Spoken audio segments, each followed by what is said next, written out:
Hello മക്കളെ, ടെല്ല classes revision സീരീസിൽ പുതിയൊരു ചാപ്റ്ററിലേക്ക് എല്ലാവർക്കും സ്വാഗതം. നമ്മൾ ഇന്ന് പഠിക്കാൻ പോകുന്നത് നമ്മുടെ ഇക്കോളജി യൂണിറ്റിലെ സെക്കൻഡ് ചാപ്റ്റർ ആയിട്ടുള്ള ഇക്കോസിസ്റ്റം ചാപ്റ്ററാണ്. നമുക്ക് ഇപ്പോൾ പുതിയ സിലബസ് അനുസരിച്ച് കുറച്ച് കട്ട് ചെയ്ത് തന്നിരിക്കുന്നതുകൊണ്ട് തന്നെ കുഞ്ഞി ചാപ്റ്ററാണ് നമുക്ക് പഠിക്കാൻ. വളരെ ഈസി ആയിട്ടുള്ള കൺസെപ്റ്റ്സ് മാക്സിമം മാർക്കിന് ചോദിക്കുകയും ചെയ്യും. അപ്പോൾ നമ്മൾ കുറച്ച് സമയം ഇതിനു വേണ്ടി ചിലവാക്കിയാൽ നമുക്ക് എക്സാമിന് ഏതാണ്ട് 5 മാർക്കിനുള്ള ക്വസ്റ്റ്യൻസ് നമുക്ക് കിട്ടും. വളരെ കുറച്ച് സമയം കൊണ്ട് കൺസെപ്റ്റുകൾ നമുക്ക് പഠിക്കാനും പറ്റും. വളരെ ഈസി ആയിട്ടുള്ള കൺസെപ്റ്റ്സ് ആണ് പഠിക്കാനുള്ളത്.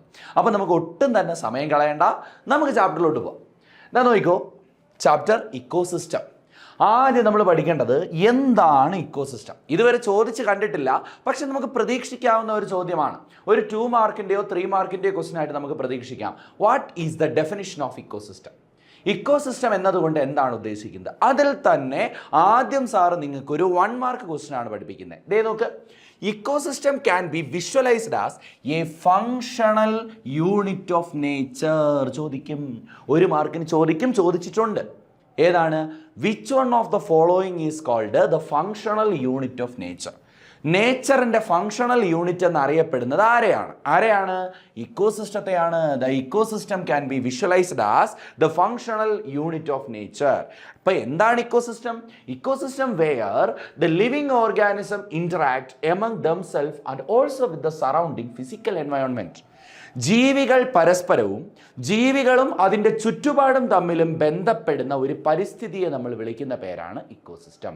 ഇപ്പം ഞാൻ പറയുകയാണ്, ഒരു അക്വേറിയത്തിൽ കിടക്കുന്ന മീനുകൾ. എൻ്റെ വീട്ടിലാണെങ്കിൽ ഒരു അക്വേറിയം ഉണ്ട്. ആ അക്വേറിയത്തിൽ ധാരാളം ആൽഗകളെ ഞാൻ വളർത്തുന്നുണ്ട്, ധാരാളം മീനുകളെ ഞാൻ വളർത്തുന്നുണ്ട്. അതിനൊരു ഫ്ലോർ ഉണ്ട്, അവിടെ ഞാൻ കുറച്ച് സാൻഡൊക്കെ ഇട്ടിട്ടുണ്ട്. അപ്പോൾ ഇങ്ങനെ നല്ല രീതിയിൽ വെൽ മെയിൻറ്റൈൻഡ് ആയിട്ടുള്ള ഒരു അക്വേറിയം എൻ്റെ വീട്ടിലുണ്ട്. അപ്പോൾ ഈ അക്വേറിയത്തിൽ കിടക്കുന്ന മീനുകൾ പരസ്പരം ഇൻട്രാക്ട് ചെയ്യും, ശരിയല്ലേ മക്കളെ? അതുപോലെ ഈ മീനുകൾ ചിലപ്പോൾ ആൽഗയെ കഴിക്കും, അതിനകത്ത് കിടക്കുന്ന ആൽഗയെ എടുത്ത് കഴിക്കും. ആൽഗകൾ പ്രൊഡ്യൂസ് ചെയ്യുന്ന ഓക്സിജൻ ശ്വസിക്കും, ശരിയല്ലേ? അപ്പോൾ അവർ തമ്മിലൊരു ഇൻട്രാക്ഷൻ ഉണ്ട്. ലിവിങ് ഓർഗാനിസം, ആ അക്വേറിയത്തിലെ ലിവിങ് ഓർഗാനിസങ്ങൾ തമ്മിലൊരു ഇൻട്രാക്ഷൻ ഉണ്ട്. ഇനി ആ ലിവിങ് ഓർഗാനിസം തമ്മിലുള്ള ഇൻട്രാക്ഷൻ മാത്രമാണോ അതിനകത്തുള്ളത്? അല്ല. ഈ മീനുകൾ എന്ത് ചെയ്യാറുണ്ട്? വെള്ളത്തിലാണ് കിടക്കുന്നത്. ആ വെള്ളത്തിനകത്തുള്ള ഓക്സിജൻ ശ്വസിക്കുന്നുണ്ട്, ഫുഡ് കഴിക്കുന്നുണ്ട്. അപ്പോൾ ഫിസിക്കൽ എൻവയോൺമെൻറ്റുമായിട്ടും എന്ത് ചെയ്യുന്നുണ്ട്? ഇൻട്രാക്ട് ചെയ്യുന്നുണ്ട്. അപ്പോൾ ജീവികൾ തമ്മിലും നമുക്ക് ഓർഗാനിസവും തമ്മിലും അതേപോലെ ഓർഗാനിസവും അതിൻ്റെ ഫിസിക്കൽ എൻവയോൺമെൻറ്റും തമ്മിലുമുള്ള ബന്ധത്തെ നമ്മൾ പറയുന്ന പേരാണ് ഇക്കോസിസ്റ്റം. അപ്പോൾ ഒരു ഇക്കോസിസ്റ്റത്തിൽ ഏതൊക്കെ തരത്തിലുള്ള ഇൻട്രാക്ഷൻസ് ഉണ്ട്? It is the interaction between organism and physical environment. എങ്കിൽ സാർ ഇത് സിംപ്ലിഫൈ ചെയ്ത് ഒരു ഡെഫിനിഷൻ്റെ രൂപത്തിൽ പറയട്ടെ. അത്രയുള്ള definition. It is the interaction. It involve the interaction between biotic എന്ന് പറഞ്ഞാൽ ജീവനുള്ള വസ്തുക്കളല്ലേ ആണ്. Biotic and abiotic component of an environment. Abiotic components of an environment. ഒരു എൻവയോൺമെൻറ്റിലെ എബയോട്ടിക്കും ബയോട്ടിക്കുമായ കമ്പോണൻറ്റുകൾ തമ്മിലുള്ള ഇൻട്രാക്ഷനാണ് ഇക്കോസിസ്റ്റം. അപ്പോൾ കുറച്ച് വലുതാക്കി പഠിക്കാൻ പറ്റുന്നവർ ഇങ്ങനെ പഠിക്കുക. Ecosystem where the living organism interact themselves and also with the surrounding physical environment. ഇനി അത് പറ്റത്തില്ല, ഷോർട്ടായിട്ട് പഠിക്കാനേ നിങ്ങളെ കൊണ്ട് പറ്റത്തുള്ളെങ്കിൽ നിങ്ങളിത് പഠിക്കുക. It is the interaction between biotic and abiotic components of an environment. Ecosystem is the interaction between biotic and abiotic components of an environment. അപ്പോൾ 2 ഡെഫിനിഷനുണ്ട്. ഈസി വേയിൽ പഠിക്കാൻ പറ്റുന്ന ഒരു ഡെഫിനിഷനുണ്ട്, കുറച്ച് ബ്രോഡായിട്ട് പഠിക്കാൻ പറ്റുന്നവർ ഇങ്ങനെ പഠിക്കുക. ഓക്കെ, ഇതാണ് ടെക്സ്റ്റ് ബുക്കിലെ ഡെഫിനിഷൻ, ഇക്കോസിസ്റ്റം ഡെഫിനിഷൻ. മക്കളെ, നമ്മുടെ ലോകത്തിലെ ഇക്കോസിസ്റ്റം നോക്കുകയാണെങ്കിൽ പ്രധാനമായിട്ടും 2 തരത്തിലുള്ള ഇക്കോസിസ്റ്റം ഉണ്ട്. ഒന്നിനെ നമ്മൾ വിളിക്കും നാച്ചുറൽ ഇക്കോസിസ്റ്റം, മറ്റൊന്നിനെ നമ്മൾ വിളിക്കും മാൻമെയ്ഡ് ഇക്കോസിസ്റ്റം. അപ്പോൾ എന്താണ് നാച്ചുറൽ ഇക്കോസിസ്റ്റം, എന്താണ് മാൻമെയ്ഡ് ഇക്കോസിസ്റ്റം? മക്കളെ, പ്രകൃതിയിൽ സ്വാഭാവികമായ പ്രവർത്തനം മൂലം, നിരവധി വർഷത്തെ പ്രവർത്തനം മൂലം രൂപപ്പെട്ട ഇക്കോസിസ്റ്റം ഉണ്ട്. ഉദാഹരണത്തിന് ഫോറസ്റ്റ് ഒരു നാച്ചുറൽ ഇക്കോസിസ്റ്റമാണ് ഫോറസ്റ്റ് ഇക്കോസിസ്റ്റം. അതുപോലെ നമ്മൾ നോക്കുകയാണെങ്കിൽ ഗ്രാസ് ലാൻഡ്, പുൽത്തകിടികൾ, ഗ്രാസ് ലാൻഡ്. ഇതൊന്നും നമ്മൾ നട്ടു വളർത്തിയതല്ല അല്ലേ, പകരം അത് നാച്ചുറൽ ആയിട്ടുള്ള ചില പ്രോസസ്സുകൾ വഴി ഉണ്ടായി വന്നതാണ്. ആ പ്രോസസ്സിനെയാണ് നമ്മൾ സക്സഷൻ, ഇക്കോളജിക്കൽ സക്സഷൻ എന്ന് വിളിക്കുന്നത്. അതിപ്പോൾ നമ്മുടെ സിലബസിൽ നിന്ന് കട്ട് ചെയ്ത് തന്നിട്ടുണ്ട്. എങ്ങനെയാണ് ഇത് ഉണ്ടാകുന്നത് എന്ന് നമ്മൾ പഠിക്കും. ഓക്കെ, അപ്പോൾ ഗ്രാസ് ലാൻഡ്, അതുപോലെ ഓഷ്യാനിക് ഇക്കോസിസ്റ്റം, കടലിലെ ഇക്കോസിസ്റ്റം, ഇതൊന്നും നമ്മൾ ഉണ്ടാക്കിയതല്ല അല്ലേ. Pond ecosystem, estuarine ecosystem. Estuaries പൊഴികളെന്ന് പറയും, കടലും കായലും തമ്മിൽ ചേരുന്ന പൊഴികൾ രൂപപ്പെടുന്നത്. ഇപ്പം ഇതെല്ലാം എന്തുവാ, നാച്ചുറൽ ഇക്കോസിസ്റ്റമാണ്. എന്നാൽ മാൻമെയ്ഡ് ഇക്കോസിസ്റ്റം ഉണ്ട്. നമുക്കായിട്ട് എന്തുണ്ടാക്കാൻ കഴിയും, ഇക്കോസിസ്റ്റം ഉണ്ടാക്കാൻ കഴിയും. അതിന് ഏറ്റവും വലിയൊരു എക്സാമ്പിളാണ് ഇപ്പോൾ നമ്മൾ സിറ്റീസിലൊക്കെ ചെറിയ എന്തുണ്ടാക്കും, ഫോറസ്റ്റുകൾ ഉണ്ടാക്കും. ഈ ഫോറസ്റ്റുകളെ നമ്മളൊരു പേര് വിളിക്കും, മിയാവാക്കി ഫോറസ്റ്റുകൾ എന്ന് പറയും. ഇപ്പോൾ നമ്മൾ ബാംഗ്ലൂരൊക്കെ ചെന്ന് നോക്കിയാൽ, ഡൽഹിയിലൊക്കെ നോക്കിക്കഴിഞ്ഞാൽ പൊല്യൂഷൻ ഭയങ്കരമായിട്ട് കൂടി വരുന്നത് കണക്കിലെടുത്ത് ചില ഏജൻസീസ് എന്ത് ചെയ്യാറുണ്ട്, ഗവൺമെൻറ്റിൻ്റെ മേൽനോട്ടത്തിൽ അവിടെ ചില ഏരിയകളെ കുഞ്ഞു ഫോറസ്റ്റുകൾ ആക്കി മാറ്റാറുണ്ട്. അപ്പോൾ അങ്ങനത്തെ കുഞ്ഞു ഫോറസ്റ്റുകൾ, ചെറിയ ഏരിയയിലുള്ള ഫോറസ്റ്റുകൾ, അതിനെ നമ്മൾ പറയുന്ന പേരാണ് മിയാവാക്കി ഫോറസ്റ്റുകൾ. അപ്പോൾ ഈ മിയാവാക്കി ഫോറസ്റ്റുകൾ എന്ന് പറഞ്ഞാൽ എന്ത് ഇക്കോസിസ്റ്റമാണ്? Miyawaki forest, it is a type of manmade ecosystem. Miyawaki forest are the example of manmade ecosystem. And നമ്മുടെ വീട്ടിലുള്ള അക്വേറിയം നമ്മളല്ലേ നിർമ്മിച്ചത്? ആണ് അക്വേറിയം. ഇതെന്താണ്? ഒരു മാൻമെയ്ഡ് ഇക്കോസിസ്റ്റമാണ് അക്വേറിയം. അതുപോലെ നമ്മുടെ വിളനിലങ്ങൾ, കൃഷിസ്ഥലങ്ങൾ നമ്മളുണ്ടാക്കിയ ഇക്കോസിസ്റ്റമാണ്. അവിടെ കുറേ ജീവികൾ താമസിക്കുന്നുണ്ട്, വിളകൾ വളരുന്നുണ്ട് അല്ലേ, പ്ലാന്റും അനിമലും ഒക്കെ ഇൻട്രാക്ട് ചെയ്ത് ജീവിക്കുന്നുണ്ട്. That is called crop land ecosystem. അപ്പോൾ ഇതെല്ലാം എന്ത് ഇക്കോസിസ്റ്റമാണ്? മാൻമെയ്ഡ് ഇക്കോസിസ്റ്റമാണ്. അപ്പോൾ പരീക്ഷയ്ക്ക് ചോദിക്കാം, മാൻമെയ്ഡ് ഇക്കോസിസ്റ്റത്തിന് ഒരു 2-3 എക്സാമ്പിൾ എഴുതാൻ ചോദിക്കാം. 1 മാർക്കിൻ്റെ ക്വസ്റ്റൻ ആയിട്ട് ചോദിക്കാം. അപ്പോൾ നിങ്ങൾ എന്തെഴുതും? മാൻമെയ്ഡ് ഇക്കോസിസ്റ്റം എന്ന് പറഞ്ഞാൽ it is created by human, anthropogenic activities വഴി, അഥവാ മനുഷ്യൻ്റെ ആക്ടിവിറ്റീസ് വഴി ഫോം ചെയ്യപ്പെട്ട ഇക്കോസിസ്റ്റത്തെ പറയുന്ന പേരാണ് manmade ecosystem. Example Miyawaki forest, ചെറിയ ഫോറസ്റ്റുകൾ, മിയാവാക്കി ഫോറസ്റ്റുകൾ, aquarium, cropland ecosystem. These are the main examples of manmade ecosystem. And what is natural ecosystem? എന്താണ് natural ecosystem? These are the ecosystem formed by the natural processes of many years. ഒരുപാട് വർഷം നീണ്ടു നിൽക്കുന്ന natural പ്രോസസ്സുകൾ വഴി രൂപപ്പെട്ട ഇക്കോസിസ്റ്റമാണ് natural ecosystem. കുറച്ച് എക്സാമ്പിളുകൾ നമ്മൾ പഠിച്ചു. ഓക്കെ മക്കളെ, ഓക്കെ ആണ്. ഇനി നമ്മൾ നോക്കുകയാണെങ്കിൽ ഈ നാച്ചുറൽ ഇക്കോസിസ്റ്റം ആണോ മാൻമെയ്ഡ് ഇക്കോസിസ്റ്റം ആണോ കൂടുതൽ സ്റ്റെബിലിറ്റി കൂടുതൽ ആർക്കായിരിക്കുമെടാ? That is the natural ecosystem. Natural ഇക്കോസിസ്റ്റത്തിന് എന്ത് കൂടുതലായിരിക്കും? സ്റ്റെബിലിറ്റി കൂടുതലായിരിക്കും. കാരണം അത് വർഷാവർഷം നീളുന്ന എവല്യൂഷണറി പ്രോസസ്സ് വഴി, സക്സഷൻ പ്രോസസ്സ് വഴി രൂപപ്പെട്ടതാണ്. അപ്പോൾ സ്റ്റെബിലിറ്റി കൂടുതലായിരിക്കും. എന്നാൽ നമ്മുടെ മാൻമെയ്ഡ് ഇക്കോസിസ്റ്റത്തിനോ സ്റ്റെബിലിറ്റി പൊതുവേ കുറവായിരിക്കും. ഒരു ഡിസീസ് വന്നാലോ, അല്ലെങ്കിൽ ഒരു എൻവയോൺമെൻറ്റൽ റെസിസ്റ്റൻസ് ഉണ്ടായാലോ, ഒരു environmental damage, destruction, climatic change ഇതൊക്കെ ഉണ്ടായിക്കഴിഞ്ഞാൽ മാൻമെയ്ഡ് ഇക്കോസിസ്റ്റം എന്തായി പോവും? കൊളാപ്സ് ആയി പോകും. പക്ഷേ ആരൊക്കെ സ്റ്റെബിലിറ്റി അപ്പോഴും കൂടുതലാണ്? നാച്ചുറൽ ഇക്കോസിസ്റ്റത്തിന് സ്റ്റെബിലിറ്റി കൂടുതലാണ്. എന്നാൽ ഇതാ നോക്ക്, നമ്മളെ തെറ്റിക്കാൻ വേണ്ടിയിട്ട് അവർ ചോദിക്കും, പ്രൊഡക്ടിവിറ്റി ആർക്കാണ് കൂടുതൽ? അതായത് കൂടുതൽ ഫുഡൊക്കെ പ്രൊഡ്യൂസ് ചെയ്യാൻ പറ്റുന്ന, കൂടുതൽ പ്രൊഡക്ടിവിറ്റി തരാൻ പറ്റുന്നത് ആർക്കാണ്? നാച്ചുറൽ ഇക്കോസിസ്റ്റത്തിനാണോ മാൻമെയ്ഡ് ഇക്കോസിസ്റ്റത്തിനാണോ? സാർ ഒരു എക്സാമ്പിൾ പറയാം. ഇപ്പോൾ ഒരു നെൽച്ചെടി വയലിൽ നിൽക്കുമ്പോഴായിരിക്കും അതിന് കൂടുതൽ പ്രൊഡക്ടിവിറ്റി കിട്ടുക, അതോ കാട്ടിൽ നിൽക്കുമ്പോഴായിരിക്കും കൂടുതൽ പ്രൊഡക്ടിവിറ്റി കിട്ടുക? അല്ലെങ്കിൽ ഒരു മാവ്, നമ്മുടെ വീട്ടിൽ നിൽക്കുന്ന മാവിനാണോ കൂടുതൽ പ്രൊഡക്ടിവിറ്റി ഉണ്ടാവുക, കാട്ടിൽ നിൽക്കുന്ന മാവിനാണോ കൂടുതൽ പ്രൊഡക്ടിവിറ്റി ഉണ്ടാവുക? മക്കളെ എപ്പോഴും ചിന്തിക്കുക, ക്രോപ്പ് ലാൻഡ് ഇക്കോസിസ്റ്റത്തിൽ നിൽക്കുന്ന ചെടികൾക്കായിരിക്കും പ്രൊഡക്ടിവിറ്റി കൂടുതൽ. കാരണം എന്താ? നമ്മൾ എക്സ്റ്റേണൽ ഫെർട്ടിലൈസേഴ്സ് ഒക്കെ കൊടുക്കും. നേരെ മറിച്ച് ഇതേ സാധനം വൈൽഡിൽ നിൽക്കുമ്പോൾ അല്ലെങ്കിൽ ഫോറസ്റ്റിൽ നിൽക്കുന്ന സമയത്ത് അതിന് എന്ത് കിട്ടുന്നില്ല? ആവശ്യത്തിന് അളവ് ചിലപ്പോൾ വെള്ളം കിട്ടത്തില്ല, ആവശ്യത്തിന് അളവിൽ ഫെർട്ടിലൈസേഴ്സ് കിട്ടത്തില്ല. കാരണം അപ്പോൾ ആ പ്ലാന്റ് എന്താവും? സ്ട്രെസ്ഡ് ആവും. അനിമൽ ആയാലും സ്ട്രെസ്ഡ് ആവും. അപ്പോൾ എന്ത് ചെയ്യും മക്കളെ? ഇവിടെ പ്രൊഡക്ടിവിറ്റി പൊതുവേ കുറവായിരിക്കും. ഇത് ഓർത്തോണം കേട്ടോ, നിങ്ങളുടെ മനസ്സിലുണ്ടാവേണ്ട ഒരു പോയിൻ്റാണ്. ഇവിടെ പ്രൊഡക്ടിവിറ്റി കുറവായിരിക്കും. എന്നാൽ മാൻമെയ്ഡ് ഇക്കോസിസ്റ്റത്തിന് സ്റ്റെബിലിറ്റി കുറവാണെങ്കിൽ എന്ത് കൂടുതലായിരിക്കും മക്കളെ? പ്രൊഡക്ടിവിറ്റി കൂടുതലായിരിക്കും. ഓർത്തോണേ, പ്രൊഡക്ടിവിറ്റി കൂടുതലായിരിക്കും. അപ്പോൾ മനസ്സിലുണ്ടേ, 2 കാര്യങ്ങൾ മനസ്സിലുണ്ടേ. അപ്പോൾ ഇക്കോസിസ്റ്റം പ്രധാനമായി 2 തരത്തിൽ, നാച്ചുറൽ ഇക്കോസിസ്റ്റവും മാൻമെയ്ഡ് ഇക്കോസിസ്റ്റവും. നാച്ചുറൽ ഇക്കോസിസ്റ്റവും മാൻമെയ്ഡ് ഇക്കോസിസ്റ്റവും തമ്മിലുള്ള പ്രധാനപ്പെട്ട 2 വ്യത്യാസങ്ങൾ നമ്മൾ പഠിച്ചു. ഒരിടത്ത് സ്റ്റെബിലിറ്റി കൂടുതൽ, ഒരിടത്ത് സ്റ്റെബിലിറ്റി കുറവ്. ഒരിടത്ത് പ്രൊഡക്ടിവിറ്റി കുറവ്, ഒരിടത്ത് പ്രൊഡക്ടിവിറ്റി കൂടുതൽ. ഓക്കെ ആണ്. ഇനി അടുത്ത നമ്മൾ കമ്പോണൻസ് ഓഫ് ഇക്കോസിസ്റ്റത്തെ കുറിച്ച് നോക്കുകയാണ്. ഇക്കോസിസ്റ്റത്തിന് എത്ര കമ്പോണൻറ്റുകളുണ്ട്? Which are the components of ecosystem? മക്കളെ സാർ ഇനി പഠിപ്പിക്കാൻ പോകുന്ന കാര്യം ഇങ്ങനെ തന്നെ നിങ്ങൾ പഠിക്കണം. ടെക്സ്റ്റ് ബുക്കിൽ ഇതെല്ലാം ഓരോരോ ഇടയ്ക്കിടയ്ക്ക് ബോൾഡ് ചെയ്ത് കൊടുത്തിട്ടുണ്ടെന്നുള്ളതേ ഉള്ളൂ. ഇതിൻ്റെ ശരിയായ സ്ട്രക്ചർ എന്തുവാന്ന് പുസ്തകത്തിലില്ല. അതുകൊണ്ടാണ് സാറ് നിങ്ങളെ ഇതിൻ്റെ ശരിയായ സ്ട്രക്ചറിൽ പഠിപ്പിക്കുന്നത്. ഇങ്ങനെ പഠിച്ചാൽ നമ്മൾ മറന്നു പോകത്തില്ല. സിസ്റ്റമാറ്റിക് ആയിട്ട് ഈ രീതിയിൽ നമ്മൾ പഠിച്ചാൽ നമ്മൾ മറന്നു പോകത്തില്ല. നോക്ക്, അപ്പോൾ ഈ പുസ്തകത്തിൽ stratification, species composition, productivity, decomposition, energy flow, nutrient cycling ഇതെല്ലാം പറയുന്നത് എന്തുവാ? Components of ഇക്കോസിസ്റ്റമാണ്. ഇക്കോസിസ്റ്റത്തിൽ പ്രധാനമായിട്ട് 2 തരം കമ്പോണൻറ്റുകളുണ്ട്. ഏതൊക്കെയാ? ഒന്ന് സ്ട്രക്ചറൽ കമ്പോണൻറ്റ്, 2 ഫങ്ഷണൽ കമ്പോണൻറ്റ്. നോക്കിയ മക്കളെ, ഇക്കോസിസ്റ്റത്തിൽ പ്രധാനമായിട്ട് എത്ര കമ്പോണൻറ്റുകൾ ഉണ്ടടാ? 2 തരം കമ്പോണൻറ്റുകൾ. ഒന്നാമത്തെ കമ്പോണൻറ്റ് സ്ട്രക്ചറൽ കമ്പോണൻറ്റ്സ്, രണ്ടാമത്തെ കമ്പോണൻറ്റ് ഫങ്ഷണൽ കമ്പോണൻറ്റ്. ഏതൊക്കെയാണ് സ്ട്രക്ചറൽ കമ്പോണൻറ്റുകൾ? പ്രധാനമായിട്ട് 2 സ്ട്രക്ചറൽ കമ്പോണൻറ്റുകൾ ഉണ്ട് ഒരു ഇക്കോസിസ്റ്റത്തിന്. ഏതൊക്കെയാ? ഒന്നിനെ നമ്മൾ വിളിക്കും സ്ട്രാറ്റിഫിക്കേഷൻ, രണ്ടാമത്തിനെ നമ്മൾ വിളിക്കും സ്പീഷീസ് കോമ്പോസിഷൻ. സ്ട്രാറ്റിഫിക്കേഷനും സ്പീഷീസ് കോമ്പോസിഷനും. ഇനി ഫങ്ഷണൽ കമ്പോണൻറ്റുകൾ ഏതൊക്കെയാണ്? 4 ഫങ്ഷണൽ കമ്പോണൻറ്റുകളുണ്ട്. 1 productivity, 2 decomposition, 3 energy flow, 4 nutrient cycling. നമുക്കതേ ഈ ന്യൂട്രിയൻ്റ് സൈക്ലിംഗ് അവർ ഒഴിവാക്കി തന്നിട്ടുണ്ട്. ഇത് നമുക്ക് പഠിക്കണ്ട.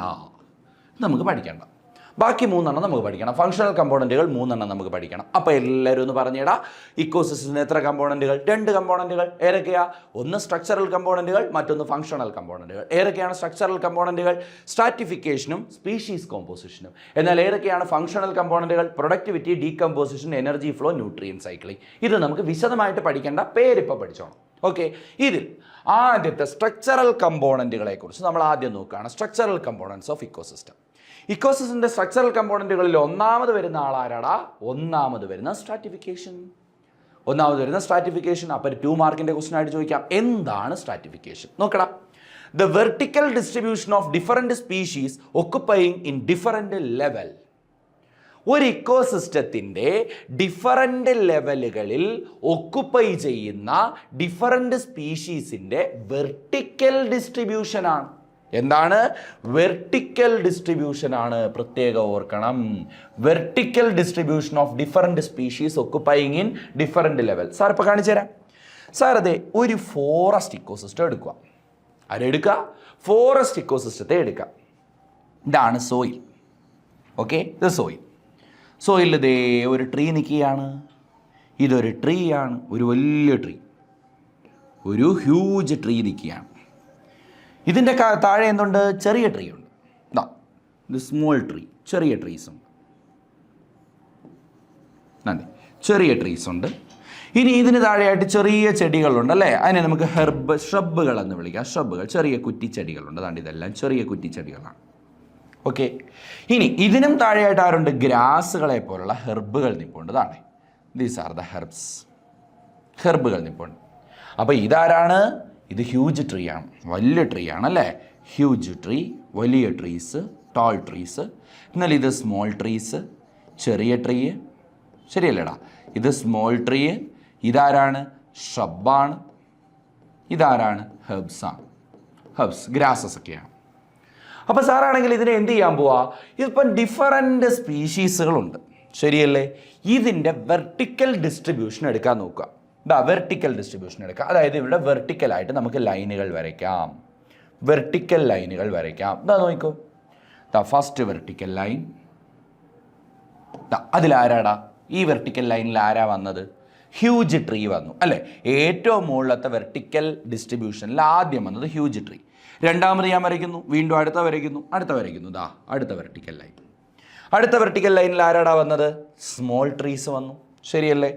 മൂന്നാമത്തെ വെർട്ടിക്കൽ ലൈൻ വരയ്ക്കുക. The third vertical line. ആരാ വന്നത്? ഷബ്ബുകൾ വന്നു, ശരിയല്ലേ? ഷബ്ബുകൾ വന്നു. ഈ ലൈൻ കുറച്ചുകൂടെ താഴോട്ട് വരയ്ക്കാം നമുക്ക്. ഷബ്ബുകൾ വന്നു. ഇനി അടുത്തത് ആര് വരുന്നു നോക്കിയോ? അടുത്തത് ആര് വരൂടാ? അടുത്ത വെർട്ടിക്കൽ ലൈൻ വരച്ചാൽ അതിനകത്ത് ഹെർബുകൾ വരും. അപ്പോൾ ഇത് വെർട്ടിക്കൽ ഡിസ്ട്രിബ്യൂഷൻ അല്ലേ? അപ്പോൾ നമുക്ക് ഡിഫറൻറ്റ് ലെവൽ വെർട്ടിക്കൽ ഡിസ്ട്രിബ്യൂഷൻ എടുക്കുമ്പോൾ ഇത് level 1, this is level 1, level 2, level 3, level 4. Level 1-ൽ ആരാ വന്നേ? ലെവൽ 1-ൽ ഹ്യൂജ് ട്രീ. ലെവൽ 2-ൽ ആരാ വന്നേ? Small tree. ലെവൽ 3-ൽ ഷ്രബ്. ലെവൽ 4-ൽ ഹെർബ്. കണ്ടോ? അപ്പോൾ ഇതാണ് വെർട്ടിക്കൽ ഡിസ്ട്രിബ്യൂഷൻ. കണ്ടോ? Vertical distribution of different species occupying in different level is known as stratification. അപ്പോൾ ഇത് ഓരോ ഇക്കോസിസ്റ്റം നമുക്ക് വരയ്ക്കാം. നമ്മളിപ്പോൾ ഇവിടെ ഒരു ഫോറസ്റ്റ് ഇക്കോസിസ്റ്റത്തിൽ വരച്ചപ്പോൾ ഫസ്റ്റ് ലെവൽ ആരാ വന്നേ? ഒരു ഫോറസ്റ്റ് ഇക്കോസിസ്റ്റത്തിൽ വരച്ചപ്പോൾ ഫസ്റ്റ് ലെവൽ ആരാ വന്നേ? ഹ്യൂജ് ട്രീസ്, വലിയ ട്രീകൾ. ഇനി സെക്കൻഡ് ലെവൽ ആരാ വന്നത്? Small trees. ഇനി തേർഡ് ലെവൽ ആരാ വന്നത്? ഷബ്ബുകൾ. ഫോർത്ത് ലെവൽ ആരാ വന്നത്? ഹെർബുകൾ. ശരിയല്ലേടാ? ആണ്. എന്നാൽ എല്ലാ ഇക്കോസിസ്റ്റത്തിലും ഇങ്ങനെ ആയിരിക്കോ? നമ്മളൊരു മറൈൻ ഇക്കോസിസ്റ്റം വരച്ചാൽ ഇങ്ങനെ ആയിരിക്കോ? അല്ല. ഹ്യൂജ് ട്രീസ് അവിടെ ഇല്ല, സ്മോൾ ട്രീസ് അവിടെ ഇല്ല, ഷബ്ബുകളും ഹെർബുകളും അല്ല അവിടെ ഉള്ളത്. പകരം ഹൈഡ്രോഫൈറ്റിക് ആയിട്ടുള്ള പ്ലാന്റുകളാണ്, വെള്ളത്തിൽ നിൽക്കുന്ന പ്ലാന്റുകളാണ്. ശരിയല്ലേ? നേരെ മറിച്ച് നമ്മൾ ഡെസേർട്ട് ഇക്കോസിസ്റ്റം വരയ്ക്കുന്നു, അവിടെയും സ്ട്രാറ്റിഫിക്കേഷൻ ഡിഫറൻ്റ് അല്ലേടാ. അപ്പോൾ ഇതാണ് ഒന്നാമത്തെ സ്ട്രക്ചറൽ കമ്പോണൻറ്റ്. ഇക്കോസിസ്റ്റത്തിൻ്റെ ഫസ്റ്റ് സ്ട്രക്ചറൽ കമ്പോണൻറ്റ് ആരാ? സ്ട്രാറ്റിഫിക്കേഷൻ. എന്താ stratification? The vertical distribution of different species occupying in different level is called stratification. ഇനി maximum stratification can be seen in tropical forest. Maximum ഇങ്ങനെ vertical ലൈനുകൾ വരച്ച് മാക്സിമം സ്പീഷീസിനെ നമുക്ക് ഇങ്ങനെ vertical distribute ചെയ്യാൻ പറ്റുന്ന എവിടെയാടാ? ട്രോപ്പിക്കൽ ഫോറസ്റ്റിലാണ്. കാരണം അവിടെ ഒരുപാട് ടൈപ്പ് സ്പീഷീസുകളുണ്ട് അല്ലേ? ഏറ്റവും വലിയ ട്രീ മുതൽ അതിൻ്റെ ഇടത്തരം ട്രീ, സ്മോൾ ട്രീ, കുഞ്ഞ് ചെടികൾ, അതിൽ തന്നെ വള്ളിച്ചെടികളും ഒക്കെ ഉണ്ട്. അപ്പോൾ ട്രോപ്പിക്കൽ ഫോറസ്റ്റുകളാണ് മാക്സിമം സ്ട്രാറ്റിഫിക്കേഷൻ കാണിക്കുന്നത്. എന്നാൽ minimum stratification can be seen in desert and deep sea. ചോദിക്കാം മകളെ, മിനിമം സ്ട്രാറ്റിഫിക്കേഷൻ കാണിക്കുന്ന രണ്ട് ഇക്കോസിസ്റ്റങ്ങൾ ഏതൊക്കെയാണെന്ന് ചോദിച്ചാൽ ഒന്ന് ഡെസേർട്ടും മറ്റൊന്ന് ഡീപ് സീയുമാണ്. ഡീപ് സീ, കടലിൻ്റെ ആഴങ്ങളിൽ പൊതുവേ ഇക്കോസിസ്റ്റത്തിൻ്റെ ഡൈവേഴ്സിറ്റി കുറവായിരിക്കും. അപ്പോൾ അതുകൊണ്ട് തന്നെ അവിടുത്തെ വെർട്ടിക്കൽ ഡിസ്ട്രിബ്യൂഷൻ അഥവാ സ്ട്രാറ്റിഫിക്കേഷൻ നമ്മൾ എടുത്താൽ അവിടെ എന്ത് കുറവായിരിക്കും? പൊതുവേ സ്ട്രാറ്റകൾ കുറവായിരിക്കും. എന്നാൽ നമ്മൾ ട്രോപ്പിക്കൽ ഫോറസ്റ്റ് എടുത്തു കഴിഞ്ഞാൽ അവിടെ ഒരുപാട് സ്പീഷീസുകളുണ്ട്. സ്പീഷീസ് ഡൈവേഴ്സിറ്റി ഒരുപാട് കൂടുതലാണ്. അതുകൊണ്ട് തന്നെ അവിടെ ഒരുപാട് സ്ട്രാറ്റകൾ നമുക്ക് വരയ്ക്കാൻ പറ്റും, അഥവാ അവിടെ ഒരുപാട് വെർട്ടിക്കൽ ഡിസ്ട്രിബ്യൂഷൻ വരയ്ക്കാൻ പറ്റും. ഇതിൽ ഓരോ വെർട്ടിക്കൽ ഡിസ്ട്രിബ്യൂഷൻസിനെയും നമ്മൾ എന്ത് വിളിക്കുവടാ?